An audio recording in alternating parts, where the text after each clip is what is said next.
Welcome back, guys. So tonight we're joined by a special guest. We've got Gareth Davies joining us. Thanks for coming on, Gareth. Thanks very much. And joined by Kyle, Matt, and Greg to have a chat with Gareth and go through his career and see what he's up to now, and yeah, have a little chat, really, mate. First things first, before we sort of get into everything, just got a couple of quick-fire questions for you. Who was your childhood hero? It would have to be my cousin Kevin Sheedy. He grew up locally to me on the Welsh sport. Well, he was born in Wales, which a lot of people find hard to believe, you know, having done what he did for the Republic of Ireland. And then he moved to Hereford, which was my local club. So yeah, always admired him, and I just wish I had half of his left peg. Fair play, mate. I think most players wish the same thing. Yeah. What's your worst habit? Most probably being quite demanding. I think, and that comes from being a centre back and wanting to control everything around you and in front of you. Yeah, so very demanding, can be quite controlling at times. What's your biggest fear? Not being successful. Yeah, without doubt. I think most footballers would come up with something like that, you know, losing and not being successful. It's a good fear to have, really. Yeah. Which team do you support? Hereford, but then, you know, it was always Everton then, because of what the great Everton team was in the 80s. They were phenomenal, and it was a pleasure to watch them. And last quickfire question, Marmite, love or hate? Oh, love it. And I just picked up, there was something on the radio recently about having Marmite on toast and then cheese on top, melted cheese on top. Oh, it is an absolute deal breaker. Winner. It is phenomenal, that. Unbelievable. I'd never had it like that before. And I've always had cheese on toast. I always had my Marmite, never put the two together. Oh, it works so well. I've never had cheese on it. I say just Marmite and butter. I like it pissing in butter, loads of butter and just Marmite mixed in it. Yeah, I love Marmite. Right, I nearly said that. Extra bread as well, Carl. Yeah, carbs on carbs. So, so your career started, Gareth, as a YTS at Hereford. So how did that all come about, like from growing up and getting you through at Hereford? Well, I was at Swansea as a young lad before that, and Ian Evans was the manager. Great coach, great manager. And back then, a lot of first team managers had a lot of engagement with, because there wasn't the academy setups as it was. And the first team managers always interacted and engaged a lot with those younger groups. So it was I was offered a deal there, but my passion was always being a Hereford fan. I'm sure if, you know, you're a bit younger than me, you chaps, but Ian Bowyer, he won the European Cup with Forest. Oh, yeah. He was manager at Hereford at the time. And this is how amazing and how football has changed. We played a friendly match between Swansea and Hereford with the youth teams. And my dad had got talking to him on the touchline. He said, does he fancy coming over? And I hadn't signed schoolboy forms, because actually it was Kevin Sheedy who said to me, never ever sign schoolboy forms because you're going to be tied to that club. So Swansea weren't really happy that I'd never do it, but they obviously didn't want to release me in any way. But I happened then, you know, out of order or not, I went and had a training session and a game with Hereford, and Ian Bowyer put me up in his house. With his wife, his children, all there, you know, and that's the difference, I suppose, now that the game has evolved so much that, you know, back then, you know, I talk about Ian Evans, I'm talking about Ian Bowyer, you know, it was much closer and more joined up back then. And, you know, to be asked to stay at a European Cup winner's house, you know, the first team manager, the respect you have for something like that. And, you know, I obviously did all right. And he offered me, you know, my scholarship, my YTS scheme as it was back then, £24.50 my first year, 1990. How times have changed, eh? Yeah. So £24.50 a week and £29.50 a week as a YTS boy. Unbelievable, isn't it? Yeah, Imagine that unbelievable nowadays. times. They wouldn't bother getting Yeah. into football. Right up in They central probably get London. that. Well, I tell you what we used to do as players. There was two. Well, the one I've got to be careful how I say it, but the first one we used to go and do ID parades with the police. So like you have a lineup, so you get a tenner. So I was all right because if there was any ginger crooks, let's go and get Gareth in. So I get pulled in, and you get a tenner a shot. Good. And then the other one was, oh, this is unbelievable. But what YTS boys, you could go in and do a specimen because it was like big with test tube babies and things like that around the time, I think. And you could go and do a specimen, but they do it for tests and all, so you get another tenner. So like my £24.50, I was hoping the crime rate was going up in Hereford because I'd get a tenner for an ID parade, and then my specimens would get an extra tenner as well. Fucking superb. I always look around now to see how many ginger people from the 90s. That's fucking brilliant. Your kids running around everywhere. All over the gaff, yeah. That is class. Oh. That's going to win you over, though, isn't it? When you get offered in like that by someone of that caliber, that's definitely going to win you in to get you at Hereford, 100%. What, the police officer or your bowyer? Well, both, yeah. Fucking, yeah, and that. But the best thing was about that with the ID parade. I got spotted once, ID'd, and she said, "Yeah, it's him." And this old lady had picked me out that I'd nicked her bag or something. So You get your tenner then. Yeah, You have to give them a tenner then. yeah, exactly. But but those days back then, as a YTS boy, it was a dream to be given that opportunity to have those first couple of years as a YTS lad. But it's very different now from being a scholar now to what a YTS boy back then was.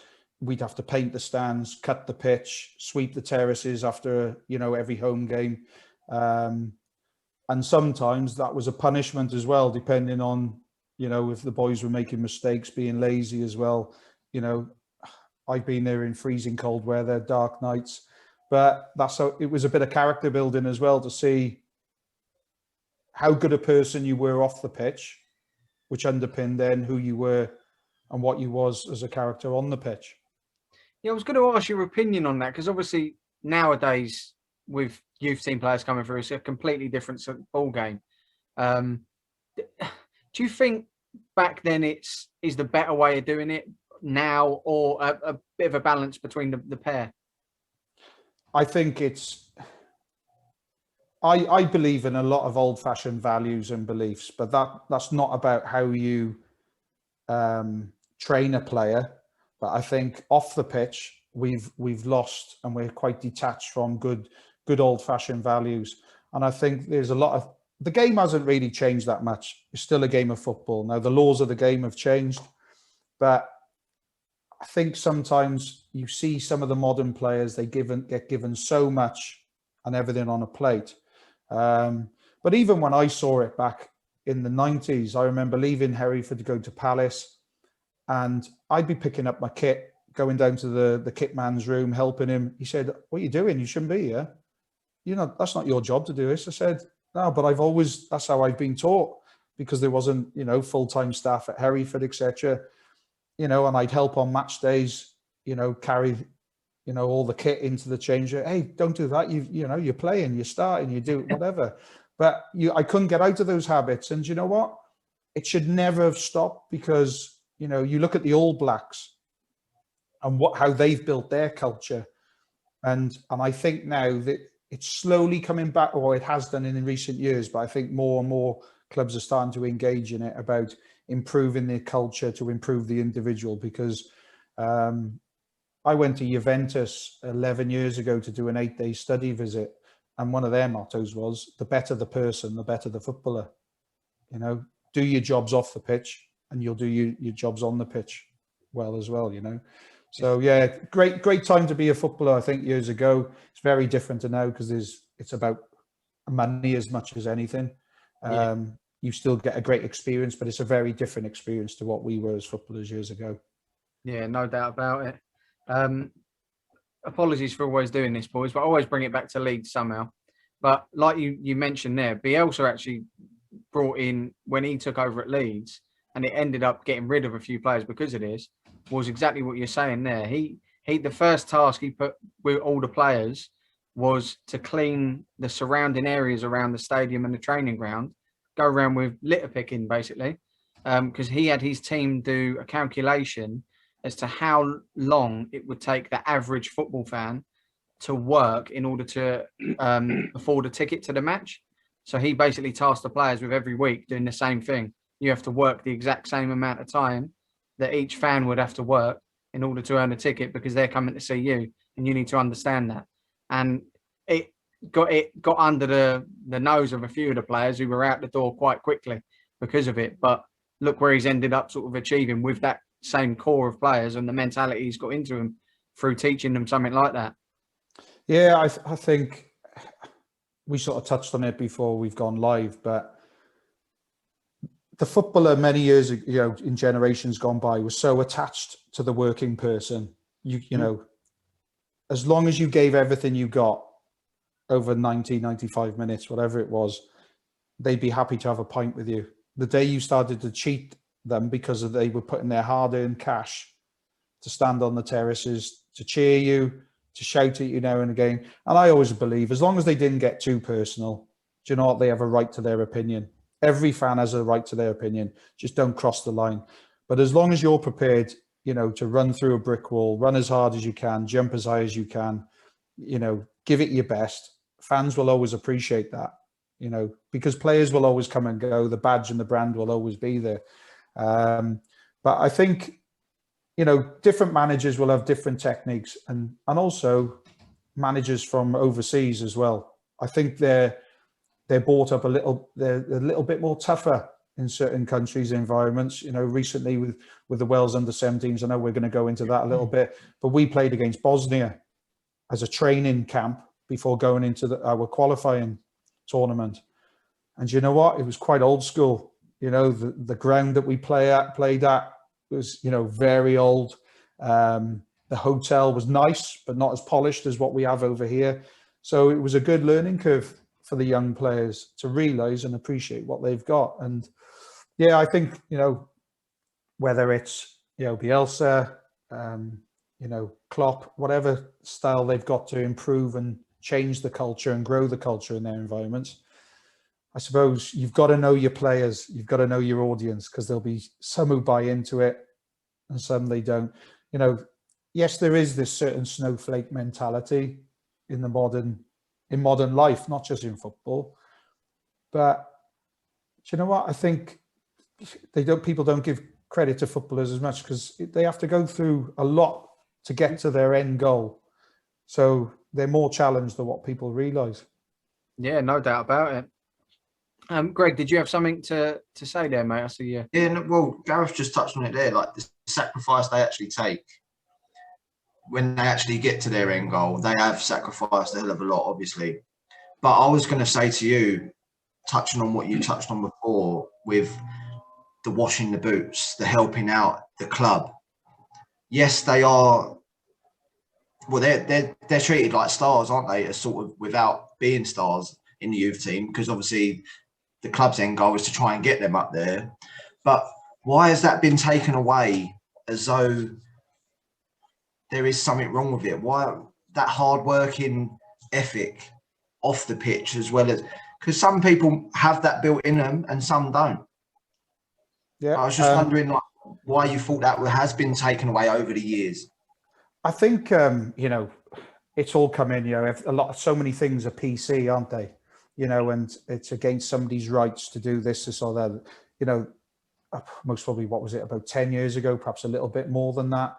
You know, they said, look, lads are being taken on to be footballers, not to clean toilets.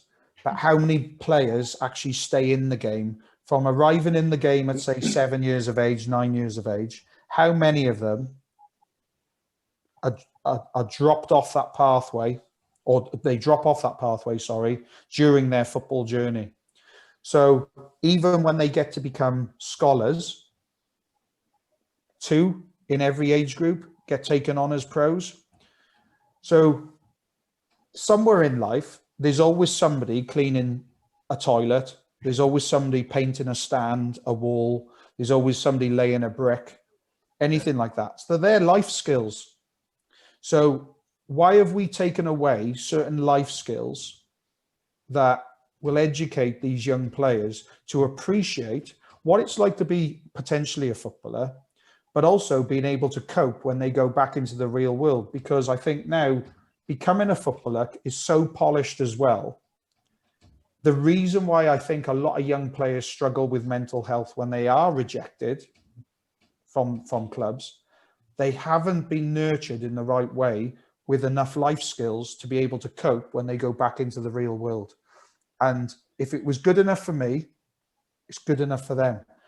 Hey, my two boys, they know they've got to hoover, they've got to do the dishwasher, they've got to do the washing, they've got to dry the clothes. The other week, you know, good learning curve for my two. They chucked their washing in on a Friday night, and Sunday night, they hadn't touched it, and they needed it for the Monday morning. You know, the one's an apprentice carpenter, his work clothes. You know, the other one, he plays football part-time in the Welsh League, but he does a bit of part-time work with somebody. They didn't have any of their gear ready for the Monday morning. It was still soaking wet. I ain't touching it. So they've learned from that weekend. They should have done something about it. So won't do that again. No, they've learned from it. Yeah. No, they haven't done it since. Exactly. And if they do, they know what the treatment will be.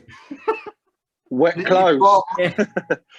If you are mollycoddled a little bit, then you tend not to know these things. Hence why, obviously, as you're instilling a bit of discipline, which is fine, and this is what I'm trying to. Obviously, they get mentally disciplined as in certain things, but I mean physically, as you're saying, little life skills like that.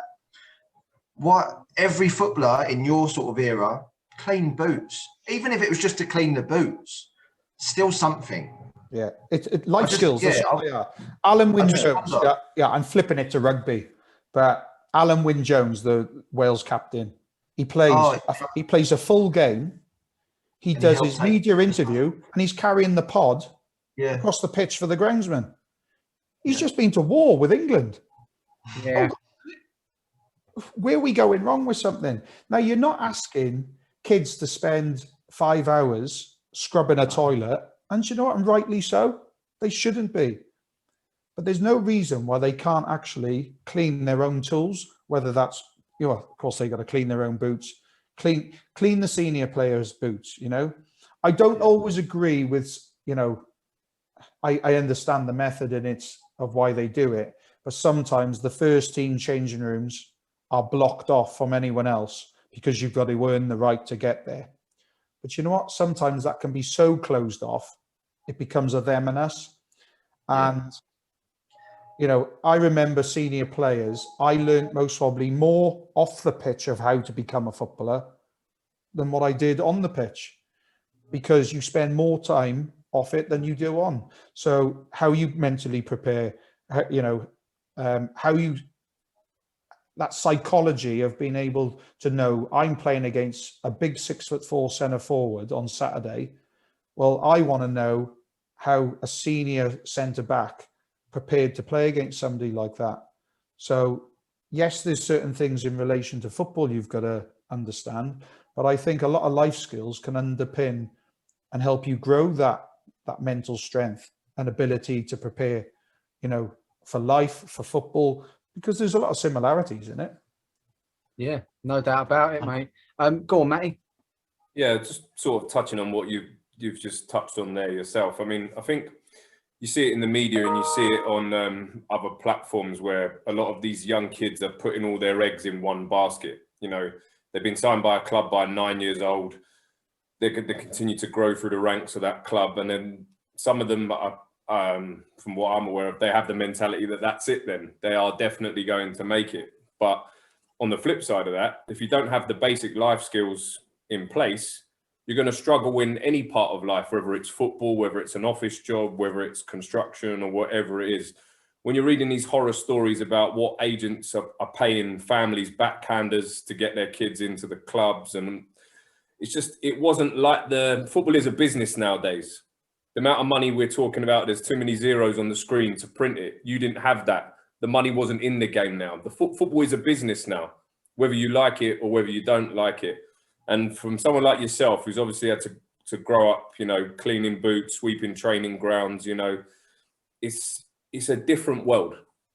It's not even remotely close to what it was. Yeah. That must hurt you a little bit, in the sense that you must think, well, I had to have it tough. Why are they made to have it so easy? Because let's have it right. Some of these kids are 17, 18 years old, and they're probably on 25, 30 grand a week, like the brighter prospect ones, and they're not even on the bench of a professional club.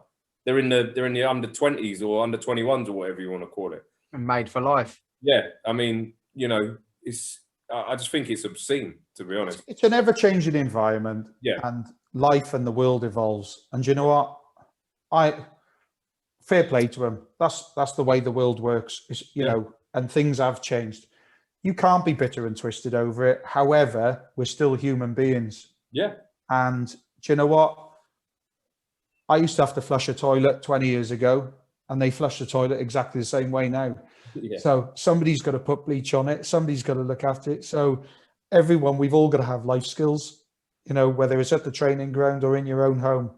So I think the point I'm trying to make is, do you know what? Life hasn't really changed, and us as good, you know, being good people, having a better understanding. You know, I remember my first day I walked into Hereford. The physio was the kit man as well. And he was an ex-goalkeeper, hands like shovels. I've got my bags. I've come from home, my first opening day of pre-season, 16 years of age. As I've come through the door, he's gone wallop, hit me on the side of the head. My ear's ringing, and I've gone, fucking hell, Pete, what's that for? It's me again.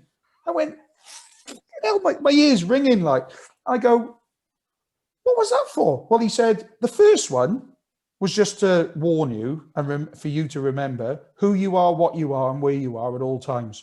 Respect yourself, others, and the environment at all times. He said, I said, well, what was the second one for? He said, because you told me to, you know, and it sticks with me. You know, that's 30 years ago. Mad, isn't it? But that value of remembering who you are, what you are, and where you are, you know, people say about representing the badge. You're not. If you represent yourself and your family correctly, you're going to deliver a performance for the club or the badge anyway. It doesn't matter who you're playing for. But most importantly, you know, it's about respecting yourself, others, and the environment at all times. And I think, and that's not saying players don't now. Don't get me wrong. You know, there's so many good people, you know, but I think if you're lucky enough to stay in the game, you'll always be all right. But for those who are rejected or removed from it for, you know, whether they're deemed not good enough or they have injury problems and then they have those setbacks, how do they adapt when they haven't been supported with those life skills? Yeah, of course. I mean, can you imagine now if that happened in this day and age? The lawyers on speed dial 1, like that person's probably going to get sacked from their job pending a review if they. Oh, it'd be in the nick before the end of the week. Yeah, it just wouldn't. Nowadays, that just wouldn't happen at all. I just think though, the kids, if you was to tell these kids, clean the boots, do this, do the chores, the only ones that have a problem with it, they've not got the right attitude straight away. You'd sort of know anyway. I think a lot of people that want to put the work in and want to do it, but if you said to these kids that, you know, they would do it. I don't actually think they would have an actual problem with doing it. I really don't. And you might get a handful that don't, but again, that's where I think you could separate the ones where, yeah, right attitude, wrong attitude, off you pop. Yeah. And then maybe they may realise, oh, I fucked up here. Or you know, that's what I'm saying. We've everyone said it. It's for me, it's just a life building. It's all about life building. It'll make you a better man in the long term, a better person. You know, so somebody's got to do a job, whatever job that is. Exactly. Why can't we all help each other to do the job? So after training, doesn't matter what environment, whether I'm coaching the 17s or I even coach, you know, in my local area, I like to just go and re-engage with like the under 7s, under 9s with the local club. I ask them to pick up the cones afterwards. Okay, you do it in a more fun way. The 17s, after we've trained, they're your tools. we've set it up for you. If we all give a little bit, pick up the cones, and I've done it with senior players as well. Let's all share, and have a bit of ownership on the tools that we use. And you know what? It saves time for one, but you start pulling everyone together, and it's more equal. Everyone feels respect. more equal, Definitely, and the respect is there. Yeah.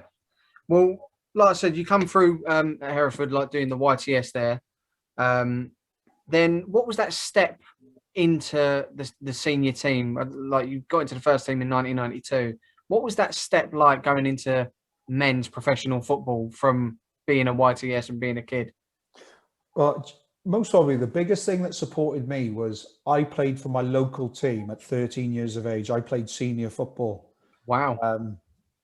I came on I remember coming on as a sub. Actually, somebody was talking to me in between the lockdowns. I was in the local pub having a pint. And he said, do you remember coming on as a sub and ending that goalkeeper's career? I'd gone up so I started off as I meant to go on with the way I played. And I landed on this keeper's ankle. He never played again. But I was 13 years of age, played men's football. So I suppose I had the mentality and the qualities to be able to transition into it. But back then, reserve team football was more competitive than perhaps what people have saying.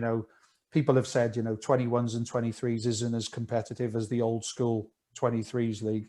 Reserve league. But the reserve league back then was very competitive because there were first team players coming back from injury, or or hadn't played on Saturday, so they were subs. So, I remember playing against, some top first team players, even at 16 and 17 in the reserve leagues. So then when I had that transition into the first team at, I think it was 17 or 18 I was, with Hereford, my debut was on a cold Tuesday night in Scarborough. Seasoned pros don't like going to Scarborough on a cold Tuesday night. So I coped, I managed, but there was a lot of things that actually helped me get to that point. Some people call it a bit of bullying. A lot of people call it character building, the old school character building. I got some really, really horror stories, I could say. Don't think we could really air them, to be honest. But it was fight or flight back then. And all it was senior players challenging you to see whether or not, with 2 minutes to go, if you're 1-0 up, could you cope under stress? Could you be challenged? Because, the old Alamo would come, they'd be, get your tin hat on, they're smashing the ball into the 18-yard box for the last 5 minutes. You might come off with a bit of claret hanging out your nose, your nose pointing in the opposite way, but you've won 1-0 because you had the character to do it. So, yeah, I suppose we had that integration into senior football in a very different way to the modern game. Player development now has been extended, and rightly so. I know, like you've touched on, players are earning big money and they've still not perhaps played a first team game. But you know what? That's how the game is. That's the model of it now. So we can't change it. But I would say players are more rounded, very much so, compared to what we were years ago. Yeah. I noticed as well, during your time at Hereford, you played at the back with Dean Smith, Aston Villa manager. Yeah, unbelievable. What was he like as a player? No, you can see why he's a top manager. Really? Because he was I'd call him, he was a general. People call about leaders, but he was a general. He created leaders around him as well. Great guy, talented footballer. And yeah, what he's achieved is exactly what he was like as a player on the pitch, really demanding of himself and those around him. And I'm really pleased. We still speak now. I was only up at the club, just before lockdown last year. And, we were good friends back then. And you may not see each other for many, many years, but as long as you invest in people the right way, those brilliant basics in life that don't cost a penny, people like Dean Smith will always, they'll never forget you, and I'm so pleased for him how well they've done this year. Yeah. Yeah. No, they're doing superbly, aren't they? And even from his time at Brentford coming up, and through Villa. He's done some brilliant work, man. And to be honest, I think he's going to be a future England manager as well. Wouldn't surprise me at all. No, I wouldn't be surprised. He's how he conducts himself, how he presents, and that's improved over the seasons. If you look at his journey, he's evolved as a manager. Every day's a learning day, as cliche as that sounds, But I think, from where things was a struggle last year for them, what he's gone away, he's adapted, he's challenged himself, he's challenging the players, he's challenging the club, he's, clearly the board, other people, you get success from the work you put in.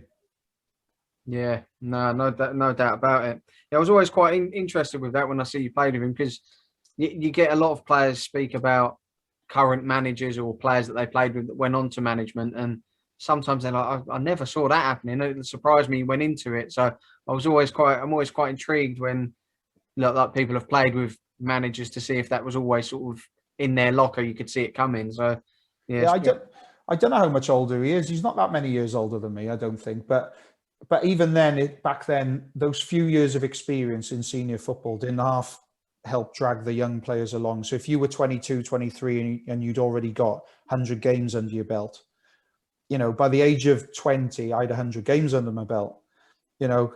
Maybe that led to why I had some injury problems after that. But, the likes of him. And then we also signed a player called Kevin Smith from Coventry, and they brought him in on loan to teach me some old school traits, game management, how to pinch the player, just to wind them up, put them off their stride, on corners, tread on somebody's toe and walk away, how to protect yourself because you knew the old Spanish archer was coming out the corner, and he was brought in. And I remember about 18, 19 years of age, we played against the Crazy Gang in the Coca-Cola Cup. We played 2 legs.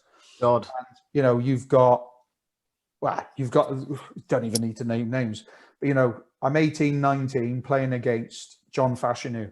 Oh, mate. Right? He's unbelievable, So I remember Warren Barton's playing at right back.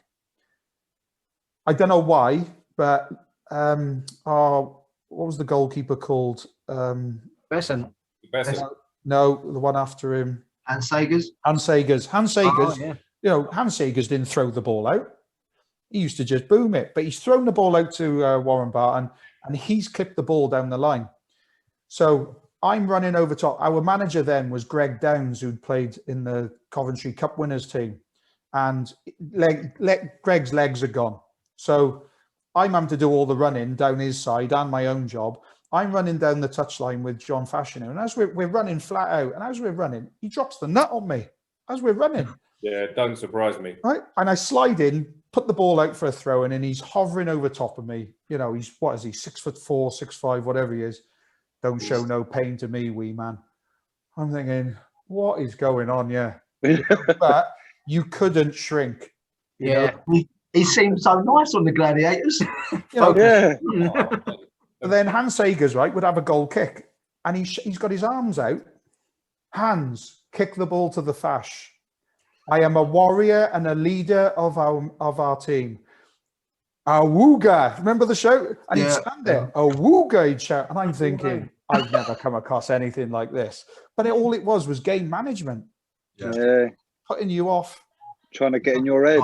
Get you up a little bit, yeah. Yeah, but, and Vinny was playing, Dean Oldsworth, it was what an experience, to play against, players like that. Yeah, that was a team of characters. Go on, Matty.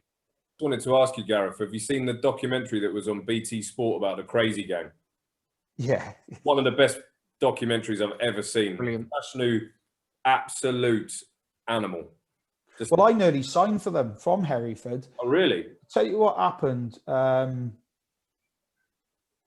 We were meant to play Oldham away, and they'd been watching me because I'd had a few clubs in my early stages at Hereford. Things could have been very different. I went to, I'll come back to this other point, but went to Oldham. Hereford played Oldham. I wasn't playing, I was suspended, which I quite regularly was back then. and I missed the chance, and they signed somebody else on the back of that. So I could have ended up going there. Wow. But yeah, I at that time, you know what, it was put me off my stride a little bit because I had quite a few clubs interested. I even went to Liverpool for 3 weeks on trial. So I was playing for Hereford on match days. We were playing, as it happens, only playing Saturday to Saturday for 3 weeks. And they couldn't agree a financial deal for me to go to Liverpool at 18. I think I'd only played about 20 games, I think.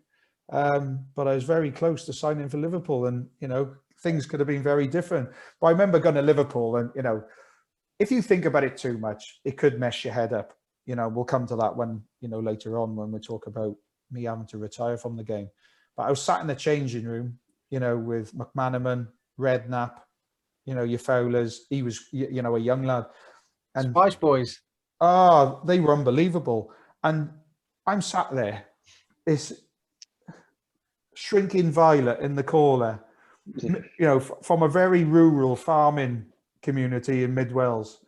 And what they're doing in the changing rooms, pinging balls and knocking, you know, water bottles, the old big Lucozade bottles off, and they got all these tricks and they're doing everything. And they're like, Ginge, come on, you have a go. I'm like, no, I can edit further than I can kick it. You know, but it was unbelievable, you know, great learning curve for me. It never came off. It could mess with your head, but you know what? It happened. Get on with it. But nobody can ever take it away from me that I've had that experience. That's it, yeah. Go on, Greg. No, well, it's just about that, really. Like, so how did you not go back to the club and say, listen, just get this done? Like, I mean, it's a move that you, as you say, yes, it could mess you up if you think about it too much, but like at the time, you're maybe signing for one of the biggest teams in England. Yeah, well, at the time though, the club told me they thought I wasn't good enough. And actually, it wasn't until my dad saw Ian Bowyer about 3-4 months later that he said the deal was just financially. Oh. And there was a breakdown somewhere. So you didn't know that initially? I didn't know it initially. I just thought I was told I wasn't good enough. Give him a call now, Gareth. Give Jurgen a call now. You're right. To be fair, most people who came across me didn't think I was good enough anyway. So, well, we signed the Davies. I mean, you could just play under the same name. Yeah. But I'll be honest, because I thought I wasn't good enough, I went through a little spell where I struggled. And I always remember speaking to Greg Downs, who became the manager after a play at Hereford. And he said, there were times I needed to drop you so you could go and find yourself. You needed a breather, but the squad wasn't big enough. And I had to keep playing. And eventually I had to just play my way back into a certain level of confidence and bring myself back and re-engage in a different way. But I had to do that myself. And that's the difference between football then to football now. There is a different way of managing players now. There's more support mechanism to help the individual, whether you're 18 or 28, you know, and there's even support for the coaches, you know, because the environment, the demands, still for 3 points, but it's a different way now because the exposure through social media, you know, camera footage, etc.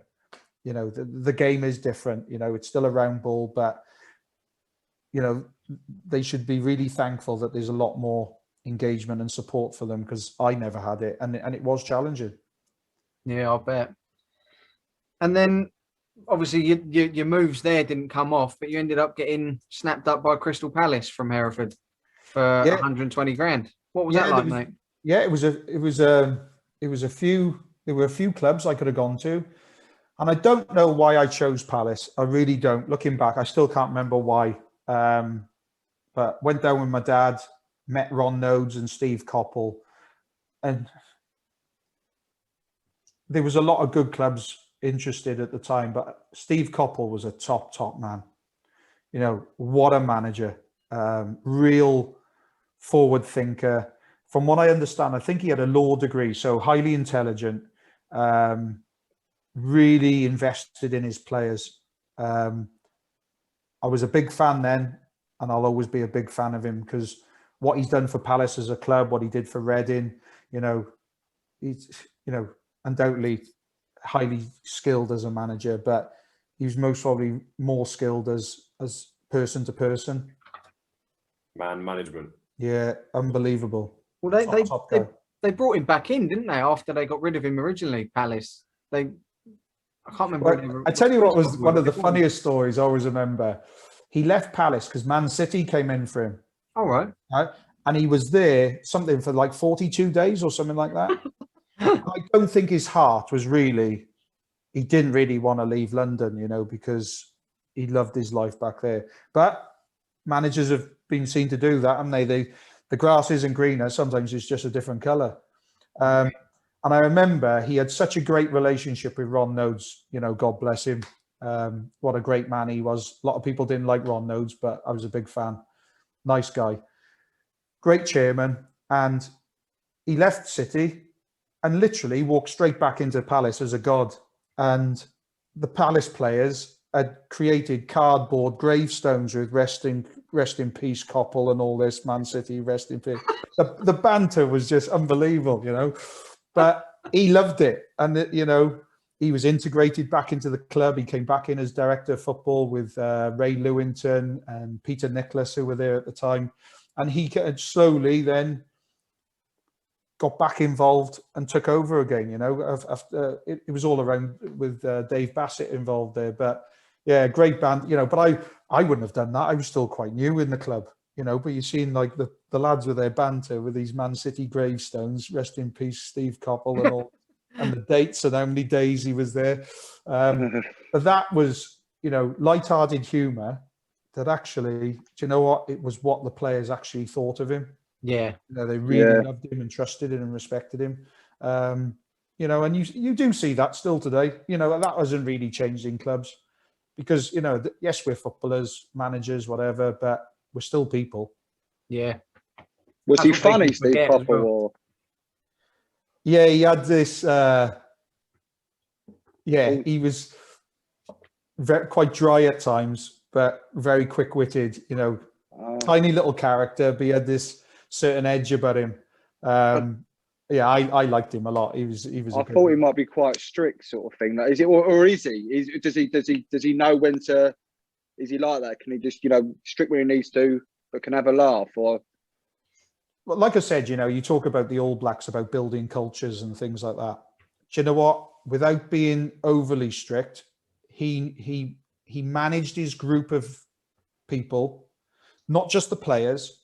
He had the respect of everyone because he treated everyone with respect. Everybody was equal. I remember there was the cook and her daughter worked in the training ground kitchen, and it was quite an old school sort of training ground in an old wooden hut. And you know what? I've always been one of these. You don't need everything all singing and dancing. As long as it's clean, it's tidy, it's respected, and it's warm, for example, that...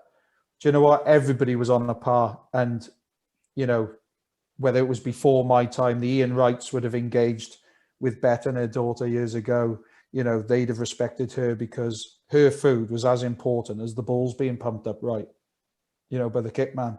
And that's what Steve Coppell created. And that's what good man managers do now, make everybody feel part of a team. Because it's not just about the team.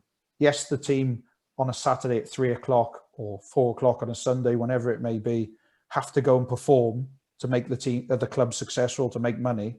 But there's always the team behind the team that are as important to get them there. Yeah. Well, they're the backbone of the club, aren't they? Them sort of people. Yeah. Yeah. And I was looking at like the list of some of the players in that Palace team at that time. There was some like ridiculous talented players in there. You like Nigel Martin, Tony Gale, David Hopkins, Ray Houghton. It was just like pretty much a who's who in that Palace side at the time. We had Gareth Graham on a few weeks back, who you played with at Palace, and we reeled off a few at the time then when we went through the team. Who were the sort of like the ones that really stood out to you and made you sort of stand up and go, wow, these are a bit good? Yeah, well, Lombardo came there. Oh, cool. Yeah. Like Padovano didn't have a great spell there when he came as well at the same time, but he was one of the top scorers in Serie A at the time. I spoke to Matty earlier about Padovano, because the name, I was looking through the squad list and the name sort of stood out, and I was like, rings a bell, and I looked into him, and he was at Juve, wasn't he, before and he had an injury, and then Palace got hold of him. But he scored something like 28 goals in 41 games for Juventus just before he went to Palace. And then couldn't hit a barn door at Palace. Really? You saw him in training. It's just one of those things. It didn't click in games. You see him in training, and he was just I was like, this is unbelievable, And I can't go smashing my teammates, can I? Like in training, but although it was a bit heavy at times back then in the day when we played. Five-a-sides were quite hectic, to be honest. It was hard for managers to manage players. Like you'd always play a five-a-side on a Friday, and everybody wanted to win. And to rein that in, took a real good manager to stop players from, hurting your teammates before the big game. But yeah, to answer your question, Nigel Martin in goal, unbelievable, phenomenal goalkeeper. Your Richard Shaws, Chris Coleman, Dean Gordon, Mark Edworthy played at right back. Eddie was class, so consistent with his performances. Your Ray Houghtons, your Hoppies, Brilliant. Lovely smile, David, and all, didn't he? Oh, brilliant. Clinton Morrison, Dougie Friedman, your Andy Linnegans, your David Tuttles. Tats, I know I picked up, what Gareth Graham said. Tats, honestly, unbelievable, that guy. And I haven't seen him since I left Palace, 20 odd years, whatever. And it's like, I'd love to see that guy, because boy, was he dry. Have you got any Tuts stories? Because Gareth's one was a good talker. You know what? Because of my job now, I've got to be very careful what I say. You know what? I've got some phenomenal tales, but some of them you just tell us after. Yeah. When we stop recording, we'll have them. That's right. He must be the richest man around, because hardly ever spent any money. His dress sense. Do you know what? He bought the cheapest clothes from the cheapest shop. And do you know what? What's wrong with that? But he didn't. Tats didn't care. He was the sort of guy. He'd also do it as well for reaction at times. Tats. He knew how to play the game. But we'd be in one of the local, be going out after a game, go to the local nightclub, and Tuts has got his white socks on, and he'd have bought trousers that were closer to his knees and his ankles, and he'd have done it for just for the banter as well. But you'd have seen him; he'd have worn the same clothes to training for 3-4 days in a row. He just didn't care. But yeah, it was some great characters, and it was hard to get in the team. And if I'm honest, when I look back, did I believe in myself enough? Steve Coppell actually told me, come on, believe in yourself more. You've got the ability, you've got the talent, you've got a great character in you. I suppose just coming from such a rural area where I hadn't had that exposure enough, I suppose, as a youngster, just to be stretched and challenged. And maybe that sort of linked into why my injury problems came, because instead of perhaps leaning on the tactical, it was always my physical game that was getting me over the line, and I'd run through a brick wall, But then my teammates always said they loved that because they didn't have to do it. I was doing all the donkey work, to say, for them. Yeah, I know how you feel. That's what they do to me. Yeah, all right. I can see you've got the good looks like me too. We are good looking. You've got much better hair, though, Gareth. Yeah. You don't want to see me in a bird's eye view. I'm telling you. Look at that. Did you used to model socks and gloves for Littlewoods? And Swin. What promoted the wristwatches? Oh God, you've done him. Right, I've got to go. Dinner's ready, guys. See you later. He's so pleased he's come on now, isn't he? Go on, Greg. Did you have something on the back? Yeah, I just wanted to.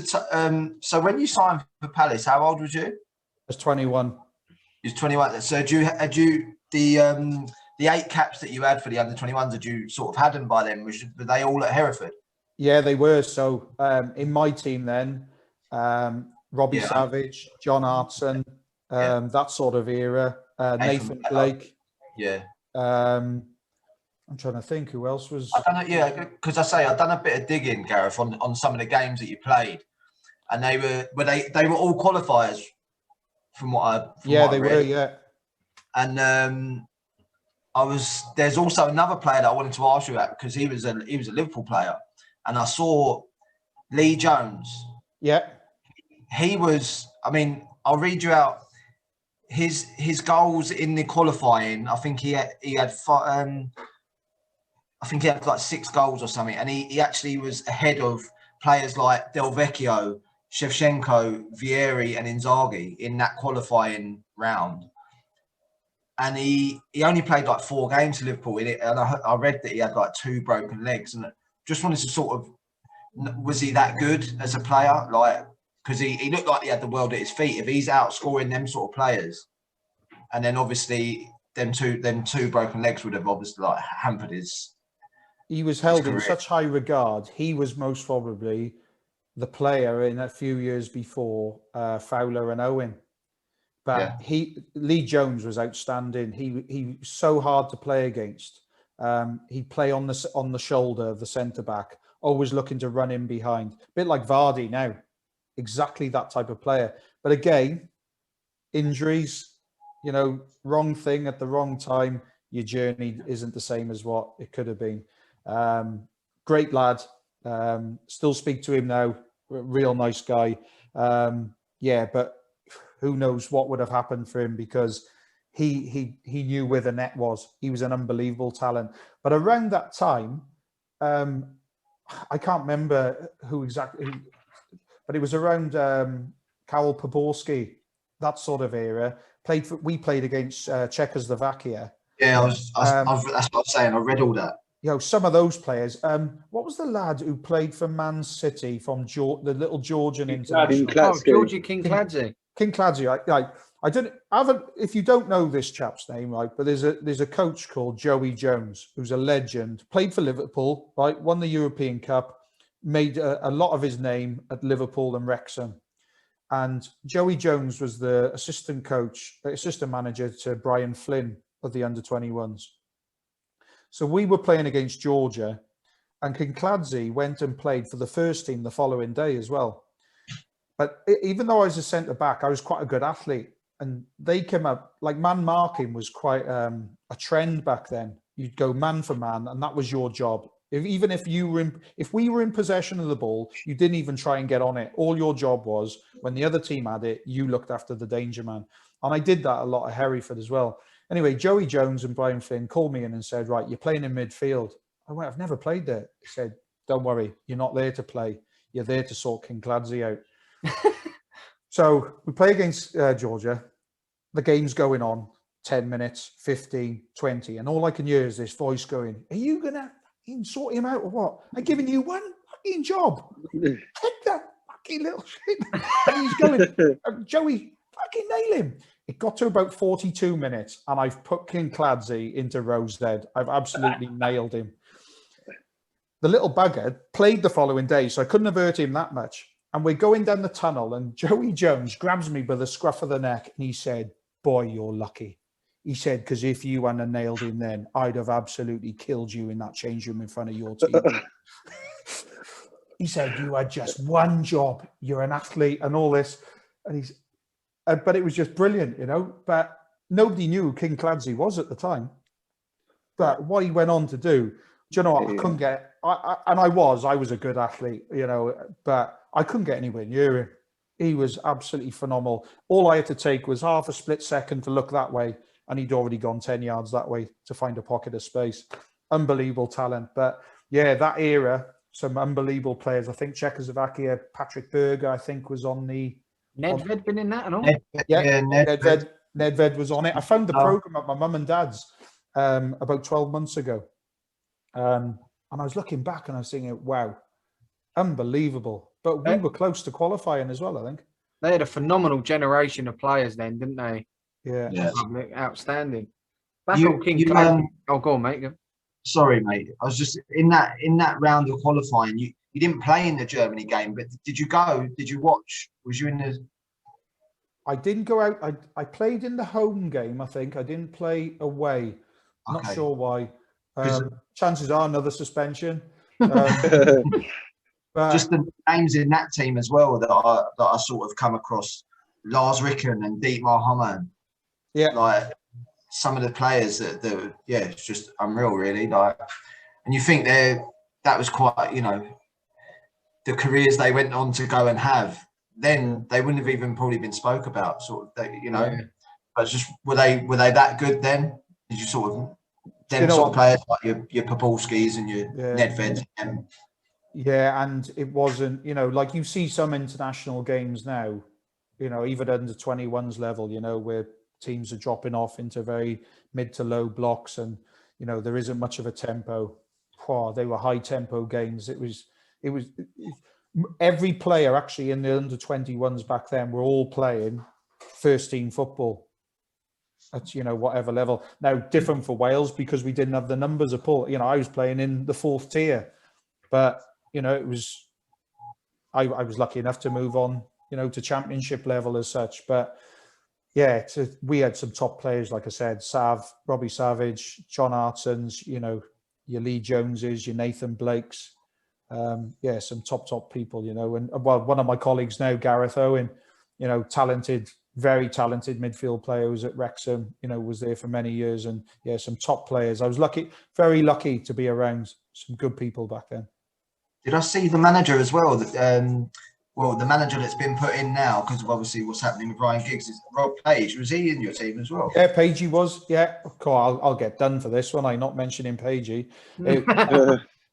I'm, you know, again, you talk about Dean Smith, and you know, you look at people like Pagey. When I played alongside him, and I'm not saying this now because I forgot to mention him, but like Pagey, unbelievable leader. You know, they're leaders and there's generals.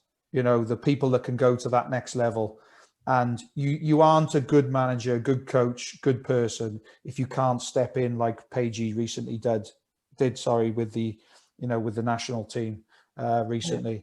You know, and he's taking over the next few games. He's you know, top guy, and he's in this, you know, the same mold as your Dean Smiths. And if you look at a lot of managers, head coaches, managers who get to the highest level, predominantly a lot of them are defensive midfielders or defensive players. And I think that's because you see so much of the game in front of you and you have to manage so much in front of you and around you at all time. You are that leader come general, and that's what a head coach or manager is. Yeah, no, 100%, mate. And then during your time at Palace as well, when they got up into the Premier League, you had you made your Premier League debut coming on as a sub against Leicester, which Sav was actually in that Leicester team as well. It was, yeah. My one and only game. Most probably after about 18 months, I remember having 2 double groin operations. Still got the scars now. Was it for the way I played? Was my body starting to shut down without realizing it? And an opportunity. I wasn't getting many games because, you know, it is the highest level. Was it me? I didn't believe in myself enough. Was it my injuries? I can't really recall it too much, but you know, I had the opportunity then. I was always in and around the squad, so which was a great experience. So nobody can ever take that away from me. And I also remember touching on that Scarborough game. I remember playing that my first ever professional game, and I remember saying to my dad after, if that's my only one and ever game, nobody can ever take it away from me. And I said the same after I made that one appearance. You played in the Premier League. I played in the Premier League. I've got my Premier League shirt. You know, thousands and thousands of boys will always have that dream. And to be honest, that was the icing on the cake, really. But when I look back, it was most probably the Scarborough game that was far more important than me, just to get on that first rung of the ladder. Yeah, no, 100%, mate. That was I looked at that Leicester team as well. I got the lineup up earlier, and that was that Leicester team. I think they won the League Cup.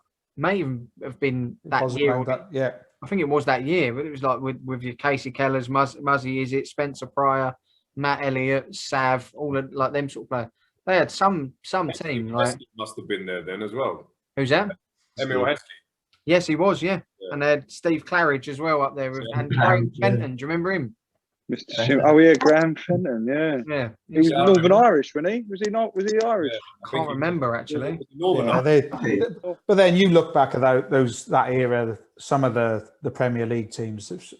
I know there's massive names now, but it's nice to look back and you think, being in and around there. But even the Championship back then, was some unbelievable names. Yeah. Playing in and around the Championship. It was a tough. It is now. People say how tough the Championship is. The amount of games that you have to play, the demands on you. It's what a great level of football to play. I bet. Yeah. And I tell you what's great as well. Like you could have banter as well with the fans. I used to love the abuse by the opposition fans because it was always my job.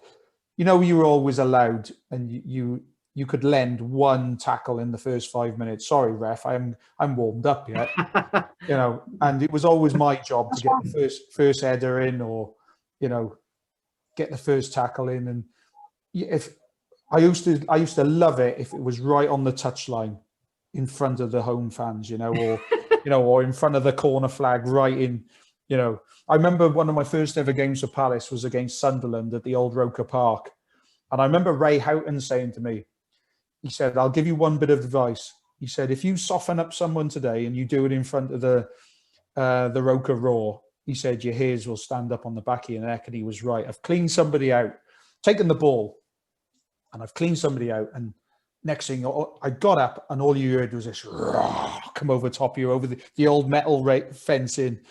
It was like, you have that. It was your fashion. I'm back. Yeah. The banter with the fans back then years ago, it's very different now. But yeah, superb. I bet that was a class feeling, that. Yeah, I remember playing for Reading against Man City and Paul Dickoff and Uwe Rosler, wasn't it? Yeah. They were up front together, and I played one of my best games for Reading that night, midweek game, and I'm just cleaning everything up. I'm cleaning them up, and I'm doing all sorts on the pitch. Like, I just leading everything. It was just one of those games that everything went right, and they're absolutely hammering me. I'm a ginger this, I'm a ginger that, and all sorts. I'm pulling moonies, I'm flashing them. Well, if you did that on the pitch now, you're all sorts of trouble, and you. Oh, big time. But at the end of the game, I can't remember the score, but the first thing that those Man City fans are doing, you go towards them and they applaud you. Yeah. Because there's been that two-way buy-in. And I don't think you see that as much now. The terraces to the player and that engagement. As long as you didn't cross the line as a player, they didn't cross the line as fans. Do you know what? There was a mutual respect. And it was a pleasure to play in that era of football. I bet, yeah. Well, coming back on that City team, was King Clancy in that team? I think he might have been. Yeah. That was around the time when Middlesbrough were phenomenal as well. Juninho and Emerson. Ravanelli. Merson was playing there. Oh, they were. Hazard as well was in there, wasn't he? Yeah. It was unbelievable. Some of those championship teams, that's ridiculous. Them sort of players. Wrighty was coming to the end of his days, and he went from West Ham to Forest. Yeah. Like, he was tough to play against, Wrighty. I bet. Even coming to the end, his half yards were phenomenal. And he knew every trick in the book.